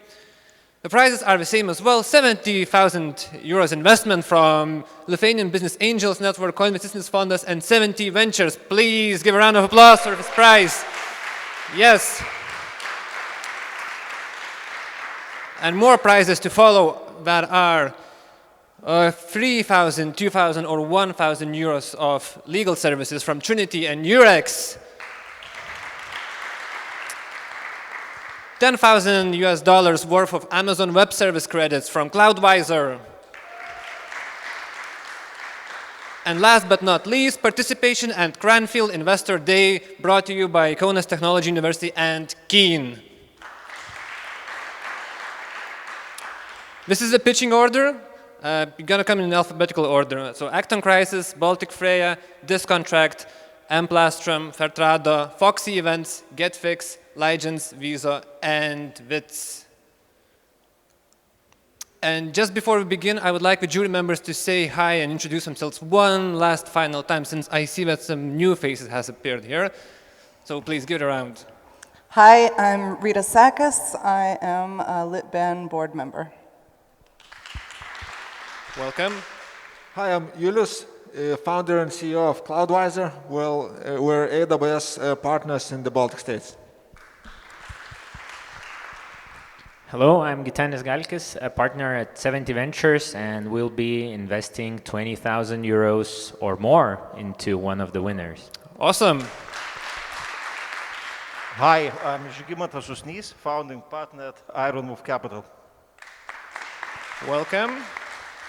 Hi, I'm Giedra Chuladiana. I'm associate partner at Trinity Eurex. Hello. Hello, I'm Jonas Vitkauskas, Co-Invest Capital, Co-Investicinis Fondas. Hello, welcome.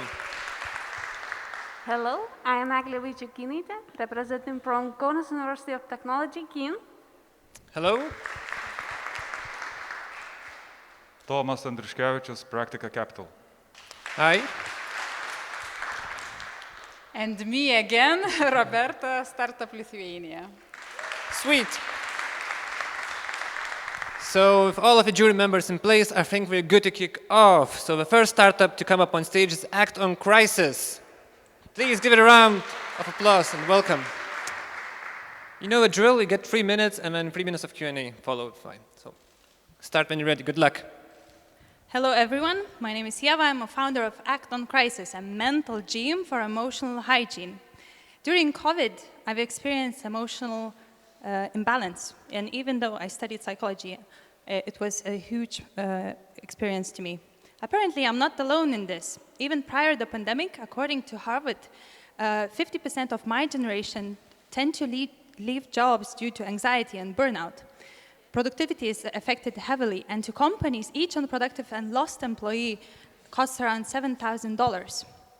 Just recently, we had 3 billion people under lockdown with rising numbers of anxiety. At the same time, this period kind of created a space for us to finally talk about emotions and increase our resilience. Companies investing in mental health already tend to have 2 times bigger ROI. When discussing emotions, we want to feel safe. Therefore, we believe that employee emotional hygiene must be taken care of by outside professionals and become a routine, like going to a gym, no matter how mentally fit we are. Therefore, with AOC, we provide access to a mental gym where employees can identify their current emotional state, increase their mental strength individually with the community, have a safe dialogue with certified psychologists, and based on gathered data, predict and prevent emotional imbalance in the future. We see the public interest in mental health has risen by 22% and global funding by 380% last year alone. Unlike our competitors, we aim to destigmatize mental health by promoting mental gym, personalized and multifunctional solution as an objective external partner to caring employers. We are first to do so in Europe. We are extremely safe. We work only with certified psychologists consulting in native language. After winning the second place from more than 15,000 participants at the Global Hack, we've been noticed globally, and therefore in 5 months we reached over 2,000 users, almost 2,000 followers. We work with 14 professionals in 3 languages.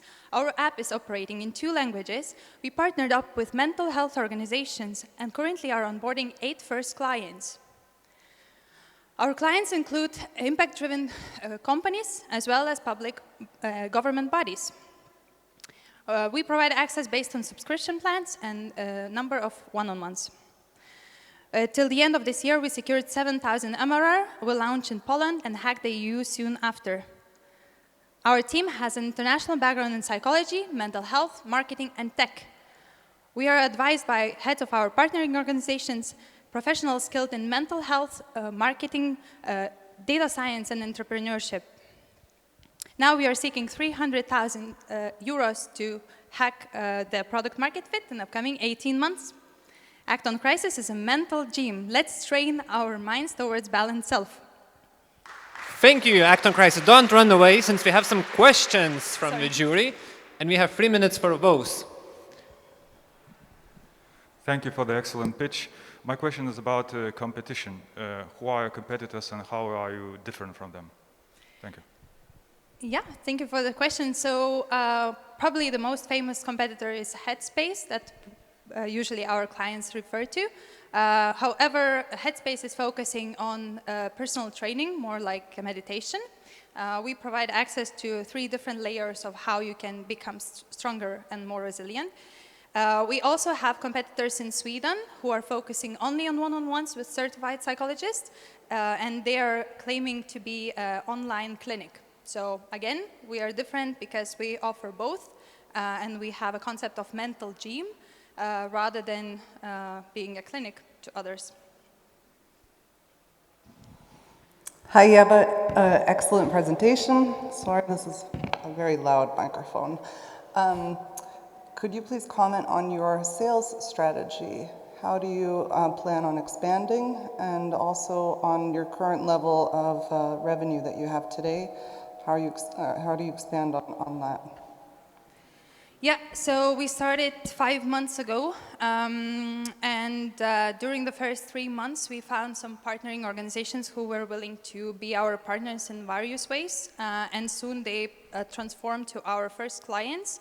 So the very first client was a Swedish bank, and later some technical companies who are already investing in mental health in various ways followed. So we saw this target as our main focus. And currently we also have few public sector representatives who wish to work with us, but this is basically our current experimental side where we accept those who wish to work with us, but we plan to focus mainly on technical companies because we see tendency that they see a great value in mental health and they aim to invest in the future. So we will scale, we are starting in Lithuania till the end of this year, but our existing current clients that we are onboarding have offices in other countries, so basically we will make a decision towards the next market, basically based on that. Yeah, I saw a question there. Who in those organizations are actually buying, and from what budget does it come? Yeah, so usually we are referred to HRs or C-level managers, and the final agreements are made together with the HR department who has some funding in place, or they defend the funding, extra funding from their managers. Thank you, and we run out of time. Thank you very much. Thank you. Just pass it to the next team, which is Baltic Freya. Yeah, give a round of applause. Welcome them to stage. Yes. 3 minutes of your presentation, 3 minutes of Q&A followed by. So try and have fun. Got it.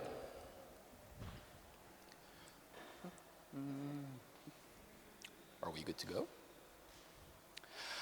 Pandemic or not, people will always need to eat food, and greenhouse farmers are having troubles doing that. Right now, the most popular growing method is hydroponics. It's when the roots of the plant are floating in water. It's a perfect medium for root disease to spread, and each year around 20% of crops are lost to it. These systems are resource inefficient and they are expensive. So, in the 90s, scientists came up with a solution: fog ponics. It's when the roots of the plant are hanging in fog. It's resource efficient, root disease cannot spread in it, and it doesn't work on a large scale. The problem was controlling the fog, which is why Baltic Freya has invented an efficient fog evaluation, monitoring, and control system, which enables fog ponics on a large scale, which is patentable. The deal is very simple. We sell growing modules with integrated fog EMC system to greenhouse farmers. After every harvest, the greenhouse farmer will need to change the growing cloth that goes on top of each module, and we are the ones selling it. Right now, we have our eyes on European commercial greenhouse market, which is around 6 billion euros and is expected to grow by 10% till 2023. The market is dominated by hydroponics. The alternative is aeroponics, which is very similar to what we do, but it uses hundreds of high-pressure nozzles, which are expensive and tend to break often. Our prototype is nozzle-free. How do we know all of this? Well, we have been speaking with people, 118 key actors in the industry from 28 countries, to be exact. And we are creating something that greenhouse farmers need and want. 2 of them even offered their greenhouses for us as testing grounds. 5 of them keep calling us asking if we have developed our fog magic yet. By the way, who are we? I'm Robert, biochemist by education, speaker by trade.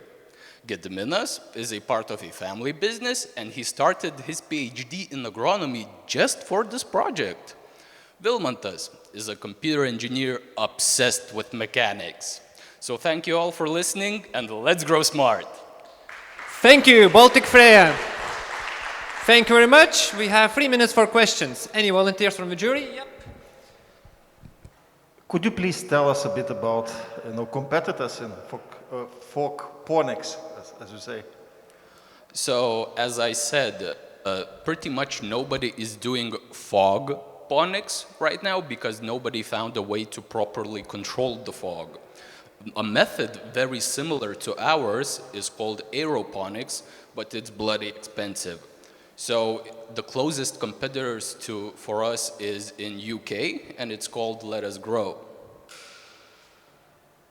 Yeah, I saw a hand over there. What is current situation with patent registration? We have not applied for it. We want to discuss it with our investor first, because the trend is, China is a thing, and people tend not to patent things and keep them in secret. Okay, thanks. Could you please briefly comment why this particular team chose to solve this particular problem?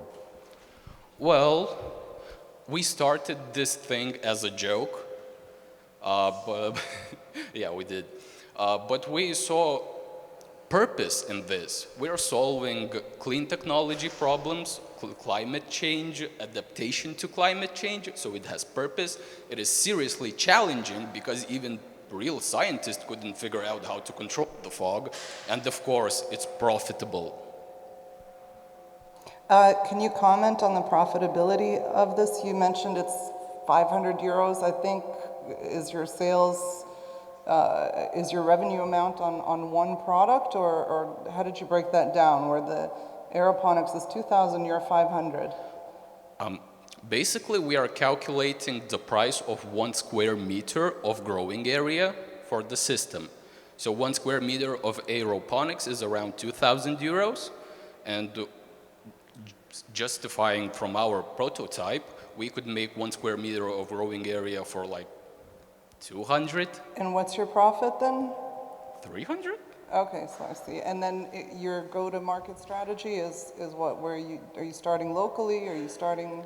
Well, we see Lithuania as a sandbox where we could try things out. But of course, our target markets are Northern Europe, Southern Europe, Middle East, Asia, and we will need distributors there.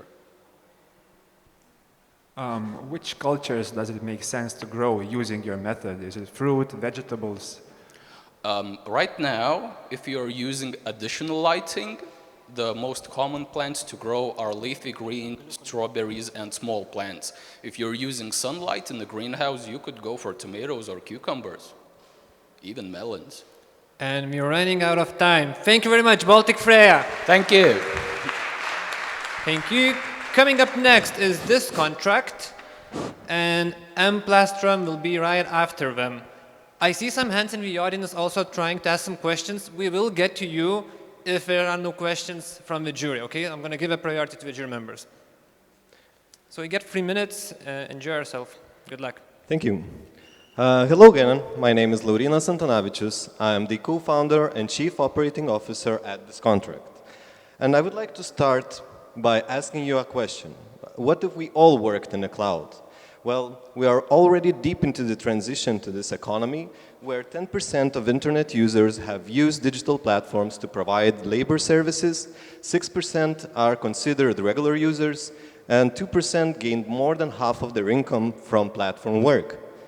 I present you this contract, a marketplace for local work that enables users to get local help and conduct work without borders and administrative hassles, aiming to be the biggest leading gig economy marketplace in Central and Eastern Europe.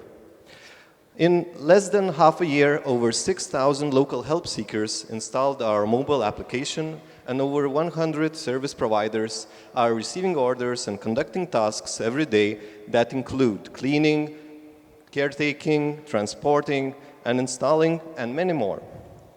So why should you join this contract marketplace?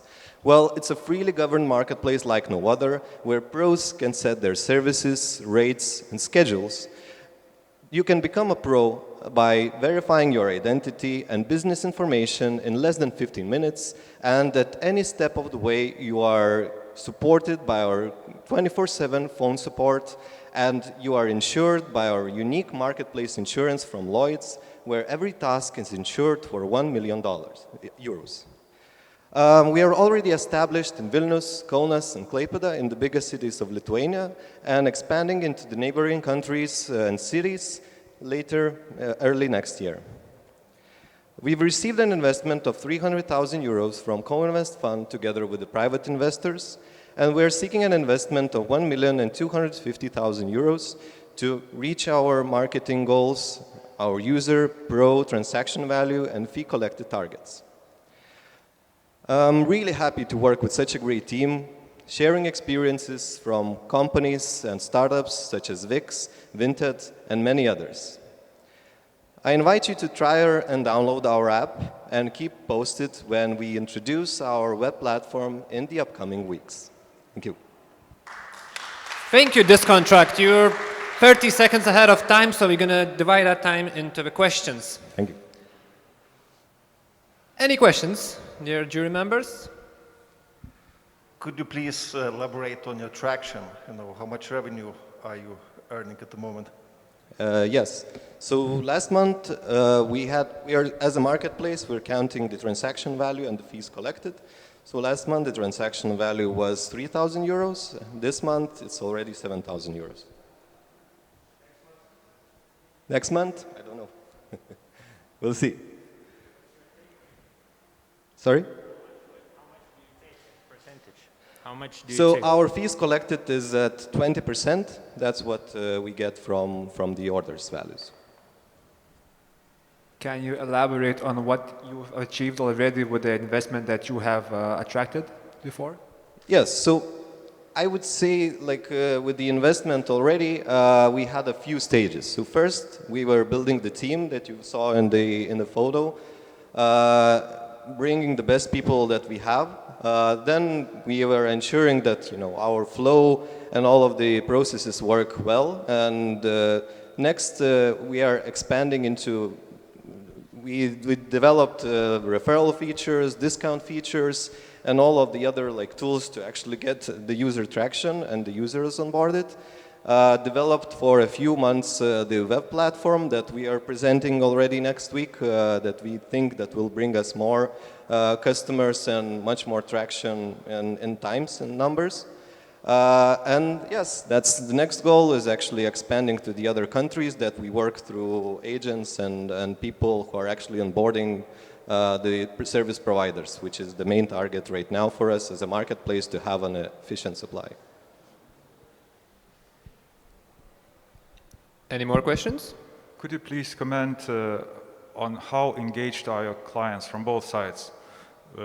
Those who are buying services, how often do they come, and the service providers, what's the churn rate and stuff like that? Yes, so in terms of the clients, we see quite a few returning orders, meaning that the same client can order a cleaning service and can order a plumber and can order an electrician. So this comes at around 3 or 4 returning orders per single customer. And even if you're satisfied with the service, meaning the cleaning service, this is quite a periodic service that is getting ordered every single time. But the bigger services are the ones who are actually requires professional knowledge. So that is electricity and plumbing. That brings us much higher order values, up to 300 or 500 per order. One more short question, anyone? How you differ from your competitors? There was a big list of competitors. Yes. There are some competitors that are very well established in the USA. I can say honestly that that's as well the idea where it came from. But they are very slow into expanding into the markets, especially in Europe. That's where our target market is. The other competitors, that's why we started already here and why we are continuing to do Central and Eastern Europe, is just so that there is not such a clear leader here. There are ad portals who are providing, contacts of the pros, but we are all in one platform, basically. Payments, invoices, and basically finding call center, support. That's all of the features that we provide. What's your exit strategy? Just sorry, one last question. What's your exit strategy? One of the exit strategies, I think, that actually TaskRabbit did. Well, they were bought by IKEA for 50 million, so that's our main strategy as well. We'll see if we can get bought by a bigger company. Thank you, this contract. Thank you very much. Coming up next is M. Plastrum, and Fertrado will be right after him, so get ready. You know the drill, here are your slides, this is your timer. Good luck. Okay, hi again. Do you know what is psoriasis? Psoriasis is a disease due to which in people's skin appear wounds that causes inconvenience. Over 125 million people worldwide suffer from psoriasis, including my mom. So that's why I know that current solution methods for psoriasis are not comfortable, time-consuming, and inefficient. The most effective treatment is with UV light, but imagine, 80% of patients have psoriasis on their back, arms, and legs. So who wants to treat these places with one lamp or stand in front of this huge medical device for 20 or 30 minutes a day? Hi, my name is Auris. I am CEO and founder of Emplastrum. We have developed new way for psoriasis treatment. So let me introduce flexible, different size patches with integrated UVB LEDs, which patients can put on their damaged skin places and treat it simultaneously, avoid unnecessary UV rays, and do other activities during the treatment. Customers can get Emplastrum in two ways. They would be able to purchase or rent it from our channels, which will be pharmacies, dermatologists, or other medical devices shops. And there is a lot of money to be made. The two biggest markets are US and Europe. Between them, there are more than 20 million sufferers who spend over $4 billion on medical devices for psoriasis per year. Customers will choose us because we solve their problem by letting them live much higher quality lives. We enable them to have a mobility, increased productivity, and overall happiness. Because of these massive social and health benefits, our solution was one of the best in Silicon Valley Innovation Challenge. After this, we have developed new prototype which works like a final product and started patenting it in Lithuania and North Europe countries. And by the way, a few months ago, we got 50K grant from EIT Health for developing our project. To realize this idea, we have well-experienced cross-discipline team from Lithuania and partners from Finland, which covers all these project fields: product creation and manufacturing, clinical and medical trials, certification, and of course, business development and sales. To achieve our milestones, we also have a board of advisors that help us. They have a wide experience in international medical business. But we also need your help to empower this amazing team, to get more traction into this lucrative opportunity with our watertight business model and rock-solid solution. That's why we're raising this investment round to complete our product, start clinical trials, medical device certification, and later on, launch this product in the market to help people like my mom.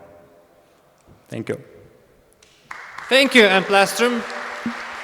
Thank you. Good timing. Do you have any questions? If we would come back to your team, could you please elaborate which team members are devoting 100% of their time? Me and dermatologist. And the rest? And the rest, they have also few other projects, but I can say that they dedicated 30–40% of their time for developing the product. It's technical guys. Yes, please, once you finish your testing and clinical trials, do you have a vision of go-to-market strategy? Which will be your first targeted niche clients? Yeah, thank you. Good question. Our target market is North Europe, where people get less sun. So it will be the Finland, Norway, Sweden, and also Germany. We also spoke with almost all competitors, direct competitors, which are in the market, in US, in China, and in Europe. It is Philips, Luma, and Kernel. And now we know the right market fit and the strategy how to go there. Can you talk about the product itself and how does it actually heat up? Is it comfortable to wear? How do you remove it and put it back on? Is there adhesive that might rip the skin or something? I don't know. Yeah, yes. Actually, a few weeks ago, we finished the prototype, and now 20 dermatologists giving feedback to us about it. And basically, we're developing different size patches, which you can put on skin and fix with a bandage. And it sticks perfectly in the skin, and then you can remove after the treatment and use as many times as you need. And the heat, it gives off heat? Sorry? Is it hot? Is it hot? No, it's not hot. How did you decide on the price? We compare it with the competitors in the market, in current market. Because this price is currently for the lamp, which you can buy for psoriasis treatment. Any more questions? Anyone from the audience? Okay, well, thank you very much. Thank you. And Plastrum. Coming up next is Fertrado. And Foxy Events will be right after, so get ready. See your slides? See your timer? Yeah, Good luck. Awesome. Thank you. Hi there, my name is Thomas, and I represent a company called Fertrado. Farmers are on strike. This common phenomenon has been happening not only in Lithuania, but in countries such as Germany, France, the Netherlands, and many more. The four main reasons for that happening is basically lack of business knowledge from the farmers, meaning they're resulting in a dependency from local distributors. That huge pressure from local distributors to sell and buy produce on the cheap. Cuts in the EU subsidies, meaning less possibility to finance and refinance the business. And the number one reason is basically high prices of goods for fertilizers, seeds, pesticides, herbicides, and etc. On average, a farmer overpays more than 10% of the total value for chemical products. Here in Lithuania, an average farmer spends around 100,000 euros per year, meaning resulting in a 10,000 euros per year loss. So this is where we come in. We are an e-commerce platform that helps to connect those farmers directly with suppliers and producers. We offer them, from the commercial side, direct offers, financial support, logistical, precise and quick logistical execution, and an automatized documentation system. Fun fact, actually, Lithuania is one of the 2 countries in the EU that doesn't track usage for the chemicals used in the agricultural system. Our partners right now are the 3 biggest producers here in the region, Fosagra and Eurochem in Russia, and Achema here in Lithuania. Our business is basically on a commission type of a model. We charge a certain percentage for a quantity sold through our platform. At the end of July, we launched our platform here in Lithuania that managed in 2 months generate over 400,000 revenue. But we barely scratched the surface here in Lithuania. The total value of the market is more than 200 million, with around more than 800,000 tons per year used for fertilizers. The total global market is even bigger, worth more than 50 billion euros per year.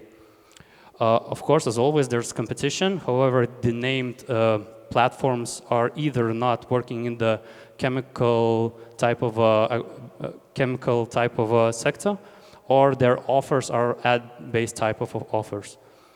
We're currently raising 210,000 euros for 18% of equity stake, mainly to fully develop our platform, to strengthen our position in the Lithuanian market, and perhaps, to enter a foreign market, basically to scale up. So this is basically our timeline after the initial investment. And your this time is, our is up. Thank you very much, Thank you. Fertrado. Thank you. Thank you for the presentation. Thank you. I have a question regarding the cost of attracting one paying client. Yeah. And once you attract this client, how much money does he leave, or how much revenue does he generate for your platform during the next 12 months? Sure, it depends on the size, of course, but like the lowest that one farmer can bring is basically anything from 200 to 500 euros net profit. So that's the lowest. But the current trends here in Lithuania and in general in Europe is basically that smaller farms are disappearing. So the growth is in the medium and bigger farms. And there is a lot of cooperatives, especially here in Lithuania. It's growing at, I think, yearly almost at 10% of a rate. So basically, medium and bigger farms are growing. So that's our target market. And the margins, and not the margins, but the profit generated from them it's much, much higher. What's the size of your team and what are the functions? Sure. Mainly there's 3 of us, excluding the sales team. So there's me, who's responsible for the development. There's Mindaugas, who has expertise in both the financial sector and the startup world. Antanas is responsible, has more than 15 years in IT programming, so he takes off the CTO part. I take the CEO, Mindaugas takes the CFO, and we have a designated sales team that consists of right now 1 person, but we're going to hire another one soon. This seems as quite a seasonal business. How are you planning to fight this? That's a good question. Yeah, thank you. Well, it is a seasonal business, but right now the season has finished and we are still getting orders for a new season. So it's basically a constant flow of requests, orders, and etc. We thought as well, yeah, the majority, the highest is during the season, of course, but during the lowest there are some cooperatives who can spend more money in order to book those quantities in advance. So, yeah. It was usual practice in agriculture in Lithuania that farmers would get postponement of the payment for the inputs.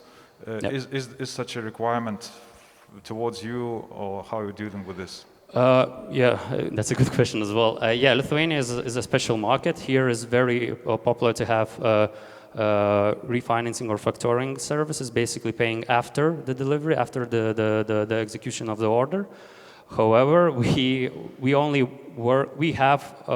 outsource the financing options through third parties.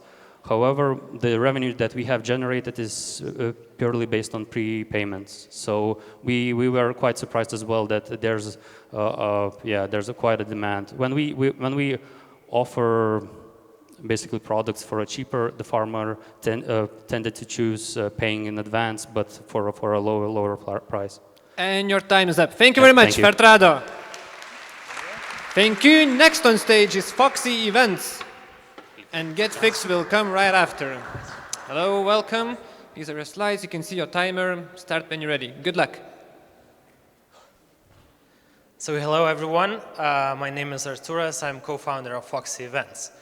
When we think about events, we usually remember happiness, smiles, laugh. But in order to create all those memories, somebody has to work long hours carefully planning all the details. And it's usually you. Event planning is complex and stressful. You have to deal with multiple different service providers. It's hard to discover service price and quality. Even a small mistake can be an expensive mistake. Unfortunately, not everyone can hire a professional planner. For example, in Lithuania, less than 7% of couples hire a wedding planner. What you can do, you can use existing tools, but existing tools are just simple spreadsheets and service advertising portals. And people actually want an Airbnb experience, and we're giving them what they want. We created Foxy, interconnected planning tools and vendors marketplace. With Foxy, you just need to answer a few questions, and the system automatically creates all the event plan, budget breakdown, and offers available and suitable vendors. You just need to select the ones you like and book. So the business model is simple. Platform is free of charge. The main revenue source is booking fees that are paid by vendors. For the customers that need professional assistance, it comes for additional cost. So we started in Lithuania from the wedding market. Using the same technology and user base, we're going to expand to other family events and corporate events. But the true ambition is to become a global company. So people spend billions every year on the events. Just to keep it short, within 5 years, we plan to capture up to 80 million euros transactions only in Lithuanian wedding market. So last month, we launched our marketplace, and we see a significant increase in revenues. We have a pipeline of customers that express interest to purchase our services, use our platform, and this could lead to up to 130,000 euros in revenues. Since October 2019, we were building our user base. At least 1,000 of users are planning their weddings next year. Total purchasing power is up to 8 million, so this is immediate opportunity for us. Talking about the team, we have people that have 15 years experience in planning events. We have growth hackers, digital marketing experts, product development experts. I think we have the right mix of talent to build this and scale it globally. So we're raising 250,000. With this funding, we're gonna reach 20K MRR and prepare the platform for international expansion. Thank you. So don't miss on the next Airbnb. Thank you, Foxy Events. Perfect timing as well. We have 3 minutes for questions. What is the international experience of your team? Yeah, so myself, I was building a business in Australia in the electricity market. I successfully sold my shares to the other co-founders, and after that got engaged and started building actually this venture. Your team's international experience? International experience, yeah. Martynas, our co-founder, used to work at Google in Ireland and helped many international startups to hit the ground and start making international businesses. He worked with such companies like VPN when they were just a little company. What is your key competitive advantage? Is it the product, the number of vendors, something else? So if you're looking at the international scale, the advantage is product, right? Because the other existing companies are just simple advertising portals. And using those portals, you still need to go back to the Excel sheet. You have to send messages, inquiries to understand whether the vendors are available, what's the cost, etc., etc. With us, it's just simple. You press few buttons and you have an event. Could you please tell a bit about technology? For example, are you using machine learning for creating scenarios of events? To be honest, we're going to use that in the future right now when we're going to have a bit more data. But definitely it's one of the ways in the future how we're going to structure everything from the event plans, budget breakdowns, and vendors that are being offered to the customers. Not a question, just an idea to add a feature of a marketplace where event organizers who have scenarios for the events can trade those pre-prepared scenarios for the other customers. Actually, a good idea, and just want to add that already some of the event organizers are using the system to book, to search and book vendors for their events. Any more questions? Yeah.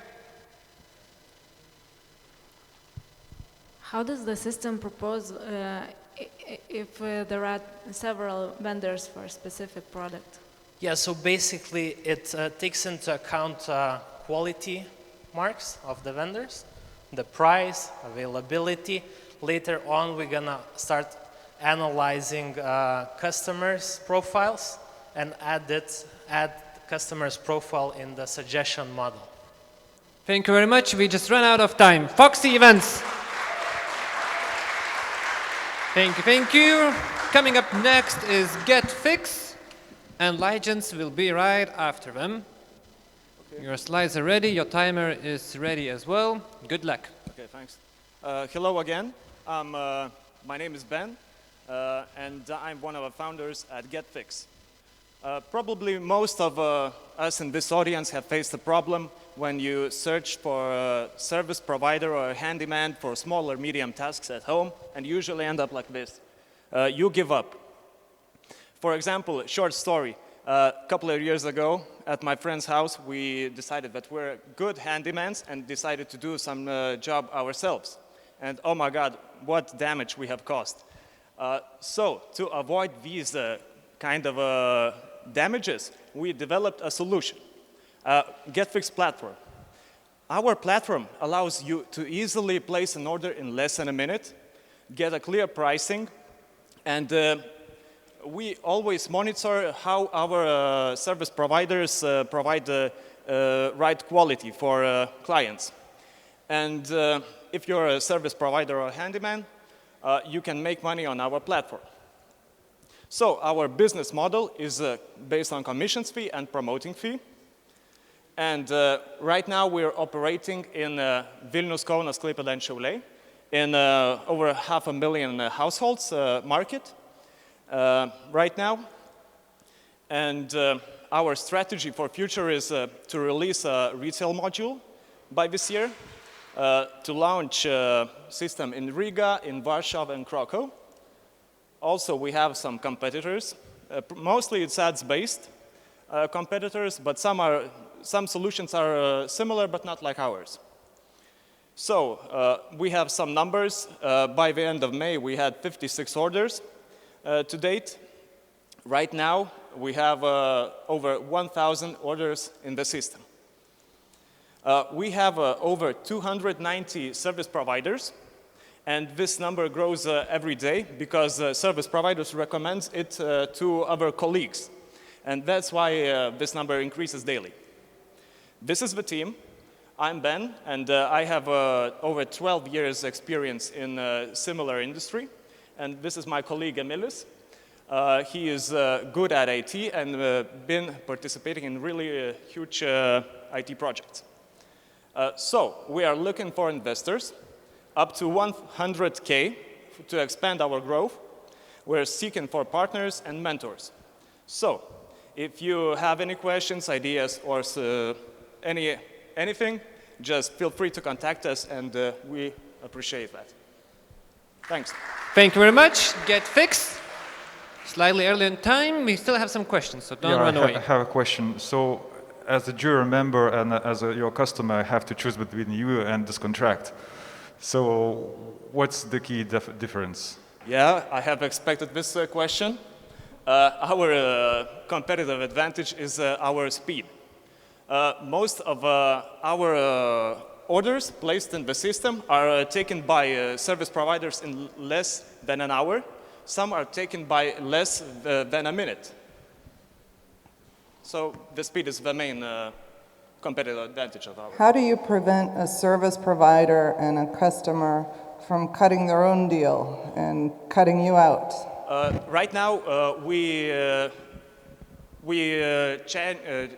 charge service providers for taken order. It's not a huge amount. And we track how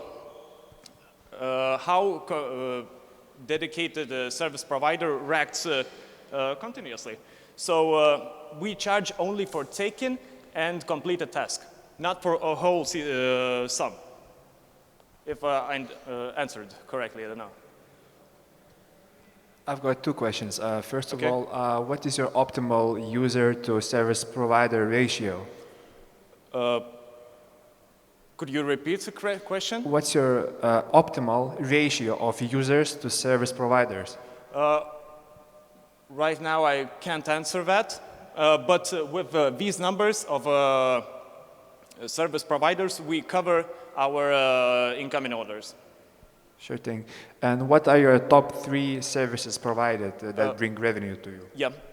First one is plumbers. The second is electricians. And the third one is small handyman jobs.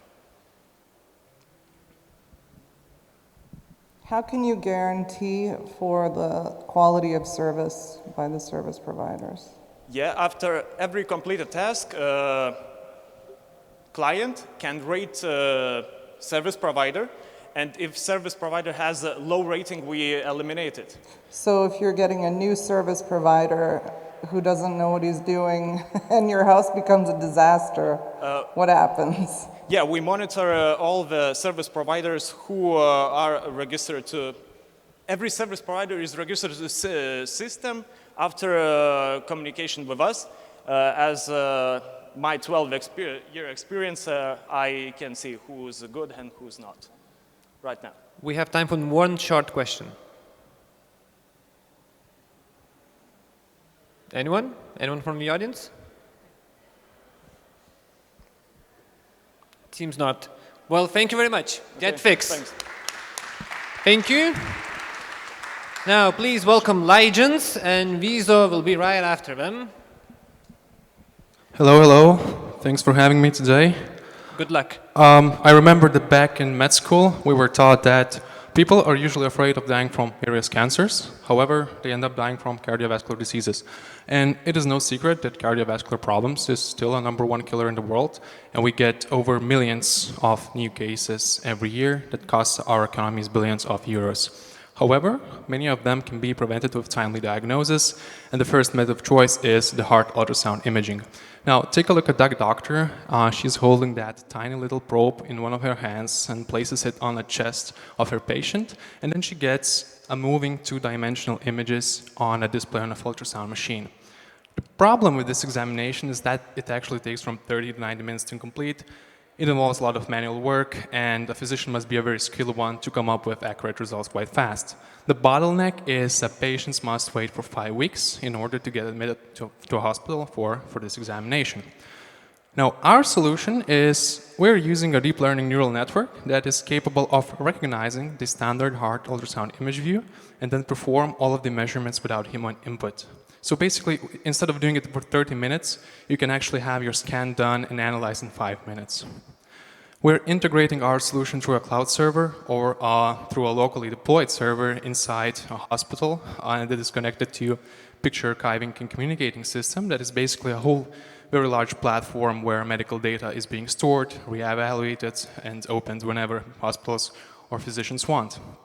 Our customers are hospitals, obviously. However, our end users are cardiologists.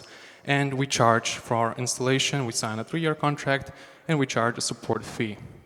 What sets us apart from our competitors is that we're focusing on a full heart ultrasound examination protocol. We're only ones doing this, and our competitors are only doing the fractions of it. So up to this point, we have quite nice traction. So basically, this year we have just recently secured our pre-seed funding round of 360,000 euros. At the same time, we're implementing our solution and running clinical trials in more and more hospitals. So currently there are 5 of them. The Lithuanian government has granted us a project that helps to fight COVID-19. We're integrating with a larger network of PACS providers, and at the same time, parallelly, we're seeking our regulatory approval of a CE device, or CE mark of a medical device class 2A, and we plan to launch into the market next year, April or May. Meet our team. Basically, we all come from medical background, and what is unique about us is that we have previously had several AI and deep learning projects, and we know pain points in healthcare, and we know actually how to tackle them with AI. Thank you very much for your attention, and I'll be happy to answer your questions. Thank you, Legends. Perfect timing. Do we have any questions from the jury? Yes, I'd like to ask, your artificial intelligence engine had to do some learning. So my question is, how many images you used so far for learning? Now we used around 300, but in the pipeline we have another 300 images, and the amount is expanding with each hospital that signs a data transfer agreement with us. Okay, so you don't have access like to 1 million with a well-defined diagnosis? To 1 million images? Well, actually we do, because each patient yields around 24 different image views and 30 different frames per each patient, so that makes a very huge amount of pictures in total. So up to this point, maybe there's no answer, but do you have any figure on the accuracy of your prediction? Yes, it goes above 90% when we target the standard error of measurement. So we base our accuracy how AI performs against cardiologists. So if it reaches above 90%, that means it's quite okay. That's great. And how many diagnoses will you do?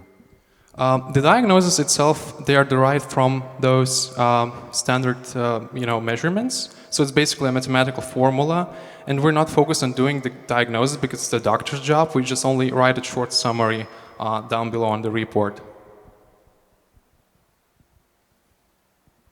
Any more questions? Yeah, we still got time, please. Yeah, we have 1.5 minutes. Anyone from the audience, maybe?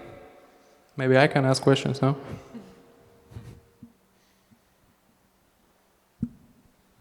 Yeah, I see a hand over there.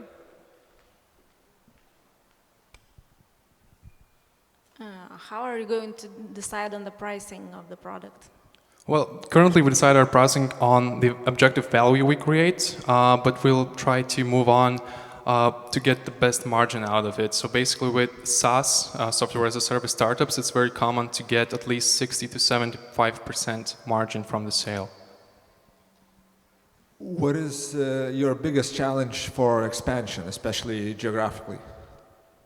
Yeah, the biggest challenge is actually getting inside those hospitals, because we use our large network of people who know, and it's very difficult to get inside a hospital if you don't know someone exactly from there, because the field itself is quite conservative, and medical doctors are quite reluctant, well, not all of them, but to adopt new technologies. So basically you need to know people inside the system, inside the field, to actually go to them, talk to them, and then have an installation. So that's basically the model we're pursuing right now. Yeah, one last question. Again, not a question, just a comment. When you go to the market, I mean, it's just try also going to hospitals directly, also to manufacturers of the equipment. Well, I'm sure you already. Yeah, we all did that. Yeah, but that's a very good insight. Thanks. Okay, well, the time is up. Thank you very much. Thank you very much. Thank you. With only 2 startups remaining, I would like to invite Viezo next on stage. Hello, hello. I can Hi. see your slides are ready. Your timer is ready as well, so good luck. Thank you. Hello once again. My name is still Donatas. I still represent Viezo. And we're doing technology which is capable of converting vibrations into usable electricity. So currently, millions of wireless IoT sensors are being deployed in the industry, in the world, and most of them are powered within the batteries, which makes a lot of sense. However, those batteries die in approximately 5 years there, and it means they have to be changed manually by a human being, which costs a lot. It is calculated that to change just one sensor's battery, it costs approximately €150, and the process repeats every 5 years. Last but not least, the manufacturing of batteries carry a terrible and really devastating impact to the Earth's environment. So how do we tackle that? We do a source of renewable energy, which is capable to allow wireless sensors to get rid of the batteries at all, save a lot of cash over time, and create significant value for the industry. The real beauty of what we do is that we are the first and the only ones in the world developing the vibration energy harvesting technology with one very specific polymer material. And currently we're capable of generating approximately 30 times more energy from our current design than any other scientists have ever done in their experiments in the lab. The market we're in is growing exponentially, actually 39% yearly. And just before the COVID, last year, the market valuation was slightly more than $4 billion. And our core product is obviously the vibration energy harvester, which is right now in the pre-working product stage, and we shall bring it to the fully working product until the end of this year.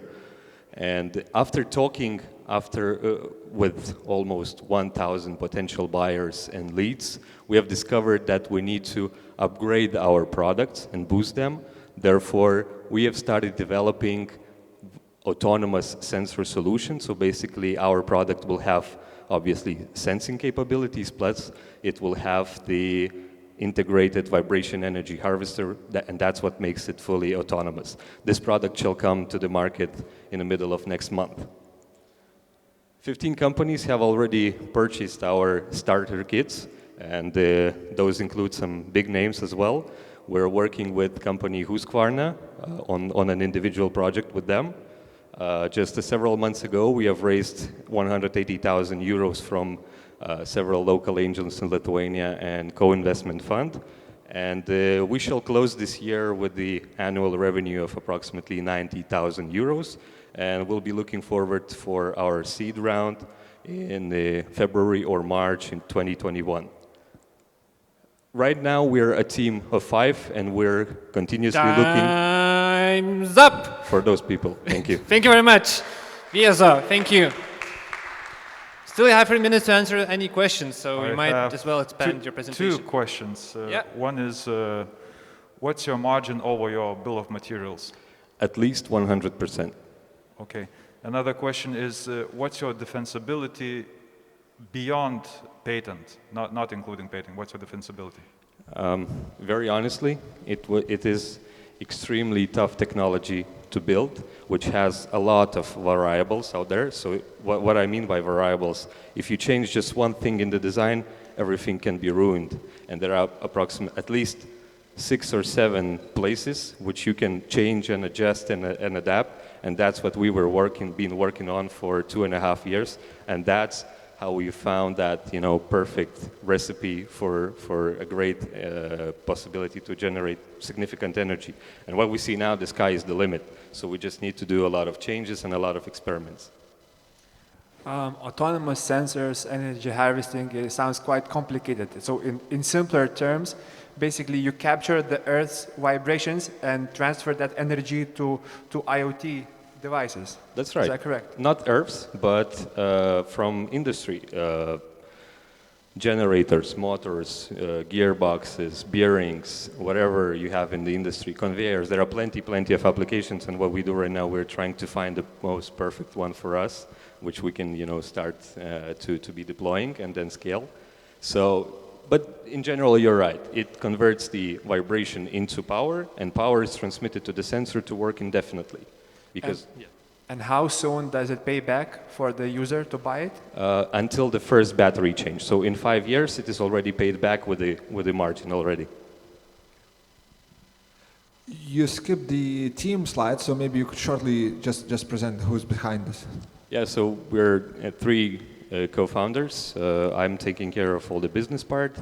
My co-founder, he's taking care of the sales, more or less. We both were from the background of sales and business development in worldwide, as well in the IoT field. Our CTO, he was developing various IoT solutions, both wired and wireless, for more than 15 years already. He was working more or less as a freelancer, and he's not just working as an electronics engineer. He's coding, he's doing engineering, he's doing mechanical engineering, machine learning and stuff like that. And that's why we're looking for the mechanical engineers to transform our current model, mechanical model, into software so that we can move further and faster within development and updating our technology. One short question? Yeah. Donato, you had a very nice slide on traction. What does it actually mean? Do any one of those brands pay you? Or? Yes. Well, they are not paying us, but they have paid for our starter kits. And that starter kits is 2 energy harvesters, which we packed nicely. So they have paid to get that to test. What did you want to achieve with it? A big project. We know that we cannot supply them on a regular basis from now on, so probably a big individual projects where we can develop individual solutions and then go ahead with the supply agreements. Okay, well, thank you very much, Viesa. Thank you. And the final startup that we have to be pitched is coming online. So let's see if we have a connection. Hi, welcome back. Hi. Congratulations on making it to the finals. Thank you. I think you're good to go. You are shown on the screen. You have 3 minutes timer ready, right? Yes. Okay, so start when you're ready. Good luck. Okay, thank you. Hi, my name is Janika and I'm from WITS. Some of you have already seen me and my pitch, and so because of that, today I focus on the progress. But for those who don't know what WITS is doing, a quick overview. So every company with employees needs to follow health and safety requirements. And usually there's a dedicated person for that. And for many years, I was that person. But soon I realized that instead of being in the actual workplace preventing risks, I was sitting behind a computer producing health and safety documents. And that took a lot of time and of course was very boring. But it's important to know that paper itself doesn't protect from work accidents and work-related diseases. It's a proof when something happens, then you can prove that the company was compliant with health and safety requirements. And that's where WITS comes into play. So WITS is an online platform that helps companies to be compliant with health and safety requirements. It creates necessary documentations, it has smart notifications, and our own safety index, that's an algorithm, shows which employees are in danger. So the result is that the safety specialist can focus or spend more time to be in the actual workplace preventing risks. There are over 1 million companies in the EU waiting for our solution. They are manufacturing, construction, retail, and other high-risk companies, and they are paying us annual subscription fee. So 1 year ago, when I was standing in front of you, I presented 6 customers. Today, we have over 20 customers, and our MRR grow 10 times. Regarding foreign markets, in Lithuania and Latvia, we are trying out affiliate partnerships. And currently we are in negotiation with 2 companies. In Poland, we are having trials with 2 big international companies. To grow even faster and to build our to develop our product further, we are looking for investment 300,000 euros. And even our team has grown. So Svea and Tanel and me, we have worked in the same company for many years. And Roland has a software development experience over 20 years now. So I think today we have the right package to grow even faster, but we need a little support on that. So if you want to help us, then just contact me. Thank you. I'm Janika from WITS. Thank you, Wits. You're ahead of time, so we're going to give you some extra time to answer any questions from the jury. Thank you very much for this excellent presentation. My question is about the time lead that it takes for you to adapt to a new market. Let's say you go to Germany, how much time does it take for you to integrate the legislation of German specific legislation into your system? Thank you for the question. Actually, it's quite easy. As we are relying on the European directives, then there are not so many differences. So maybe the most time-consuming part is the translations. But I think it's taking us like 1 month or something like this to go to a new market. So Janika, it's good, nice to hear that your MRR has grown 10 times. But could you please disclose the secret? What is currently your MRR? Yeah, currently so we started at 300 euros, so now we have almost 4,000 euros. Hi, can you explain your pricing strategy a little bit further? Yeah, the pricing part is definitely one part that we are struggling the most. So we are changing it every now and then. But currently, actually, we are pricing per users, and also not users, but employees, and also adding users. When there's like, I don't know, 10 different users, then we add this to the pricing.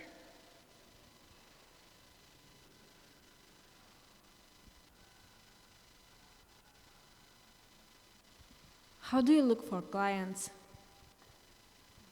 Currently in Estonia, we see that cold calling is working very well. So that's actually how we got our most clients. But I'm happy to announce that also our organic reach has somehow developed.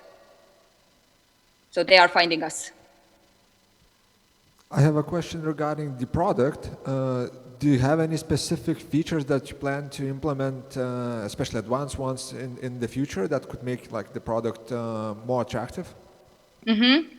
Yeah, definitely one really cool function that we want to develop are guidelines, so that the system will analyze what kind of information do you have in our system. For example, what kind of work accidents do you have? And it also provides, regarding on that guidelines, how to make your workplace even safer. So that's definitely a great value for the product. We have time for one last question. What about the competitors? Mm-hmm. We have quite many competitors, actually, and in some countries there are also local competitors. For example, in Lithuania, you have them also. But the thing is that what we are aiming is user friendliness, and we see that in this sense we are definitely better than our competitors. And also we have this safety index, the algorithm that is developing basically every month to be smarter. So that's definitely a competitive advantage for us. Thank you very much, Vits. Your time is up. Thank you. And so that was our last pitch. That's it. I'm going to ask the jury members now to come to LitBAN's room and decide on the winners. And let's meet up here in 15 minutes, I'd say. Yeah? Take a little break and see you soon.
Just a couple of more minutes and we're gonna come to the most fun part and announce the winners of Startup Pitch Battle 2020. Call your friends and everyone here.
Well, I think we're good to go.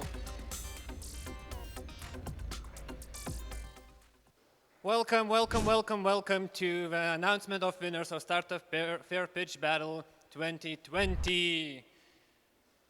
I know the winners, but guess what? I'm not going to tell you. I'm not going to tell you because I'm going to invite some people to actually give it to you guys. So please welcome Ieva Anužienė and Eglė Vaičiukinaitė from KTU Kin. Welcome here on stage. And I think you have some winners to announce. Please do. Yes. So, hello all. And we are in a great honor to present this prize on behalf of Keen.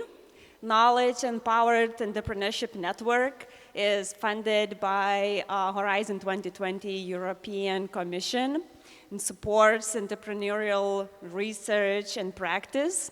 So we are forming 4 research-intensive universities, and we have them on board. So Kaunas University of Technology, we have Cranfield University, United Kingdom, St. Gallen University, Switzerland, and University of Wuppertal, Germany. And we are all very keen to pursue entrepreneurial initiatives. And we want to thank organizers for having us here, for opportunity to select and award, in our opinion, the best startup. So Keen and KTU would like to congratulate Emplastrum. Emplaster, yes, I'm sorry for the name. Come up on stage. Congratulate you, yes, and it's an honor for us to present you with a special prize, an opportunity to attend Cranfield's Investors Day, and a chance to pitch your idea to UK investors. Congratulations again. Congratulations indeed. Don't run away from the stage because we're going to take one picture, so just stay as I'm going to invite some more grantees. The next prize, by Cloudvisor, I would like to invite Julius Gregorauskas to give it to one of the startups. If you just grab a microphone on your way as well. There you are. Thank you. So first of all, I would like to thank all the startups for the pitches today. You know, it's all the pitches were great, some amazing business ideas, and please continue developing them, no matter if you win something today or not. And also big thanks to Startup Lithuania for keeping this event alive even during these hard times and difficult ones. And from our side, the prize is $10,000 worth of cloud computing services by AWS. And we decided that the best candidate to utilize this is this contract. This contract! Come up on stage and claim your prize. Very well done. Also, don't run away. Let's stay for a picture. Next in the line is Giedrė Čiladienė from Trinity UX, and she's going to award 3 prizes. Come up here. Have a microphone? Yep. Hello. Me, as a representative of a law firm, I'm so happy to present this prize and to share legal knowledge, which is actually power. So I would like to announce the 3rd place, which is Viezo. Viezo! Viezo receives 1,000 euros of legal services from Trinity UX. Come up here. Thank you. Yeah, don't leave a stage. Who's next? Okay, so the 2nd place goes to Act on Crisis. Act on Crisis! 2,000 euros of legal services by Trinity UX.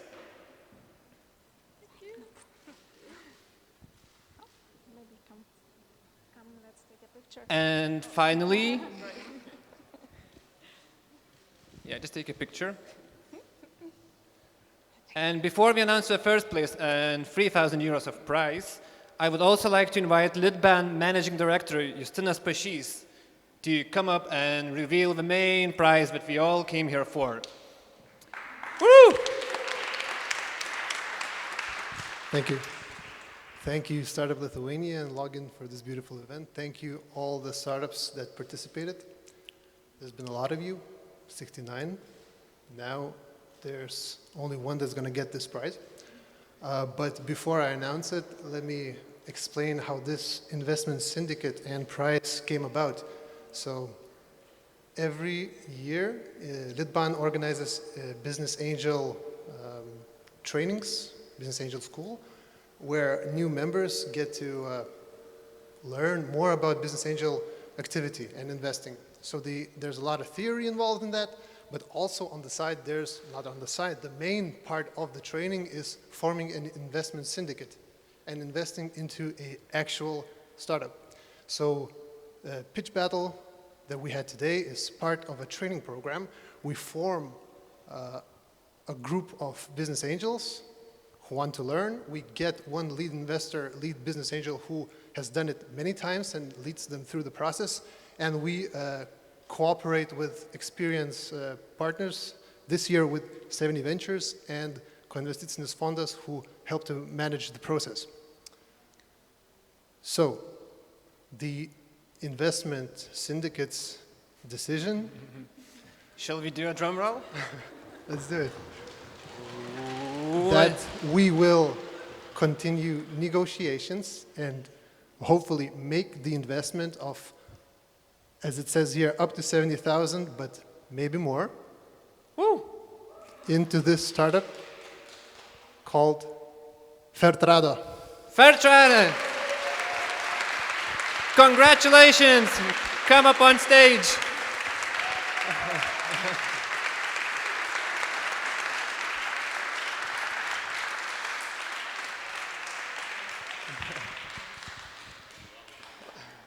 Wow, indeed. Yes. Fairtrade also gets the 1st place from Trinity.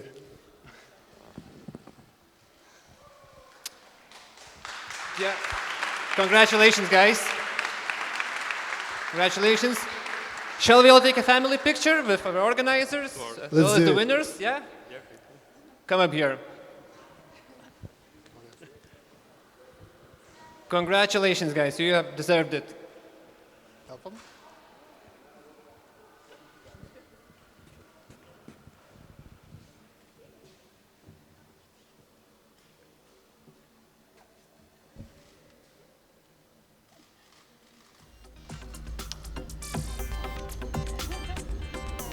Are we done yet? Right. Thank you very much. Congratulations to the winners. Thank you for organizers. Thank you, Startup Lithuania at Login Festival. Thank you and good luck.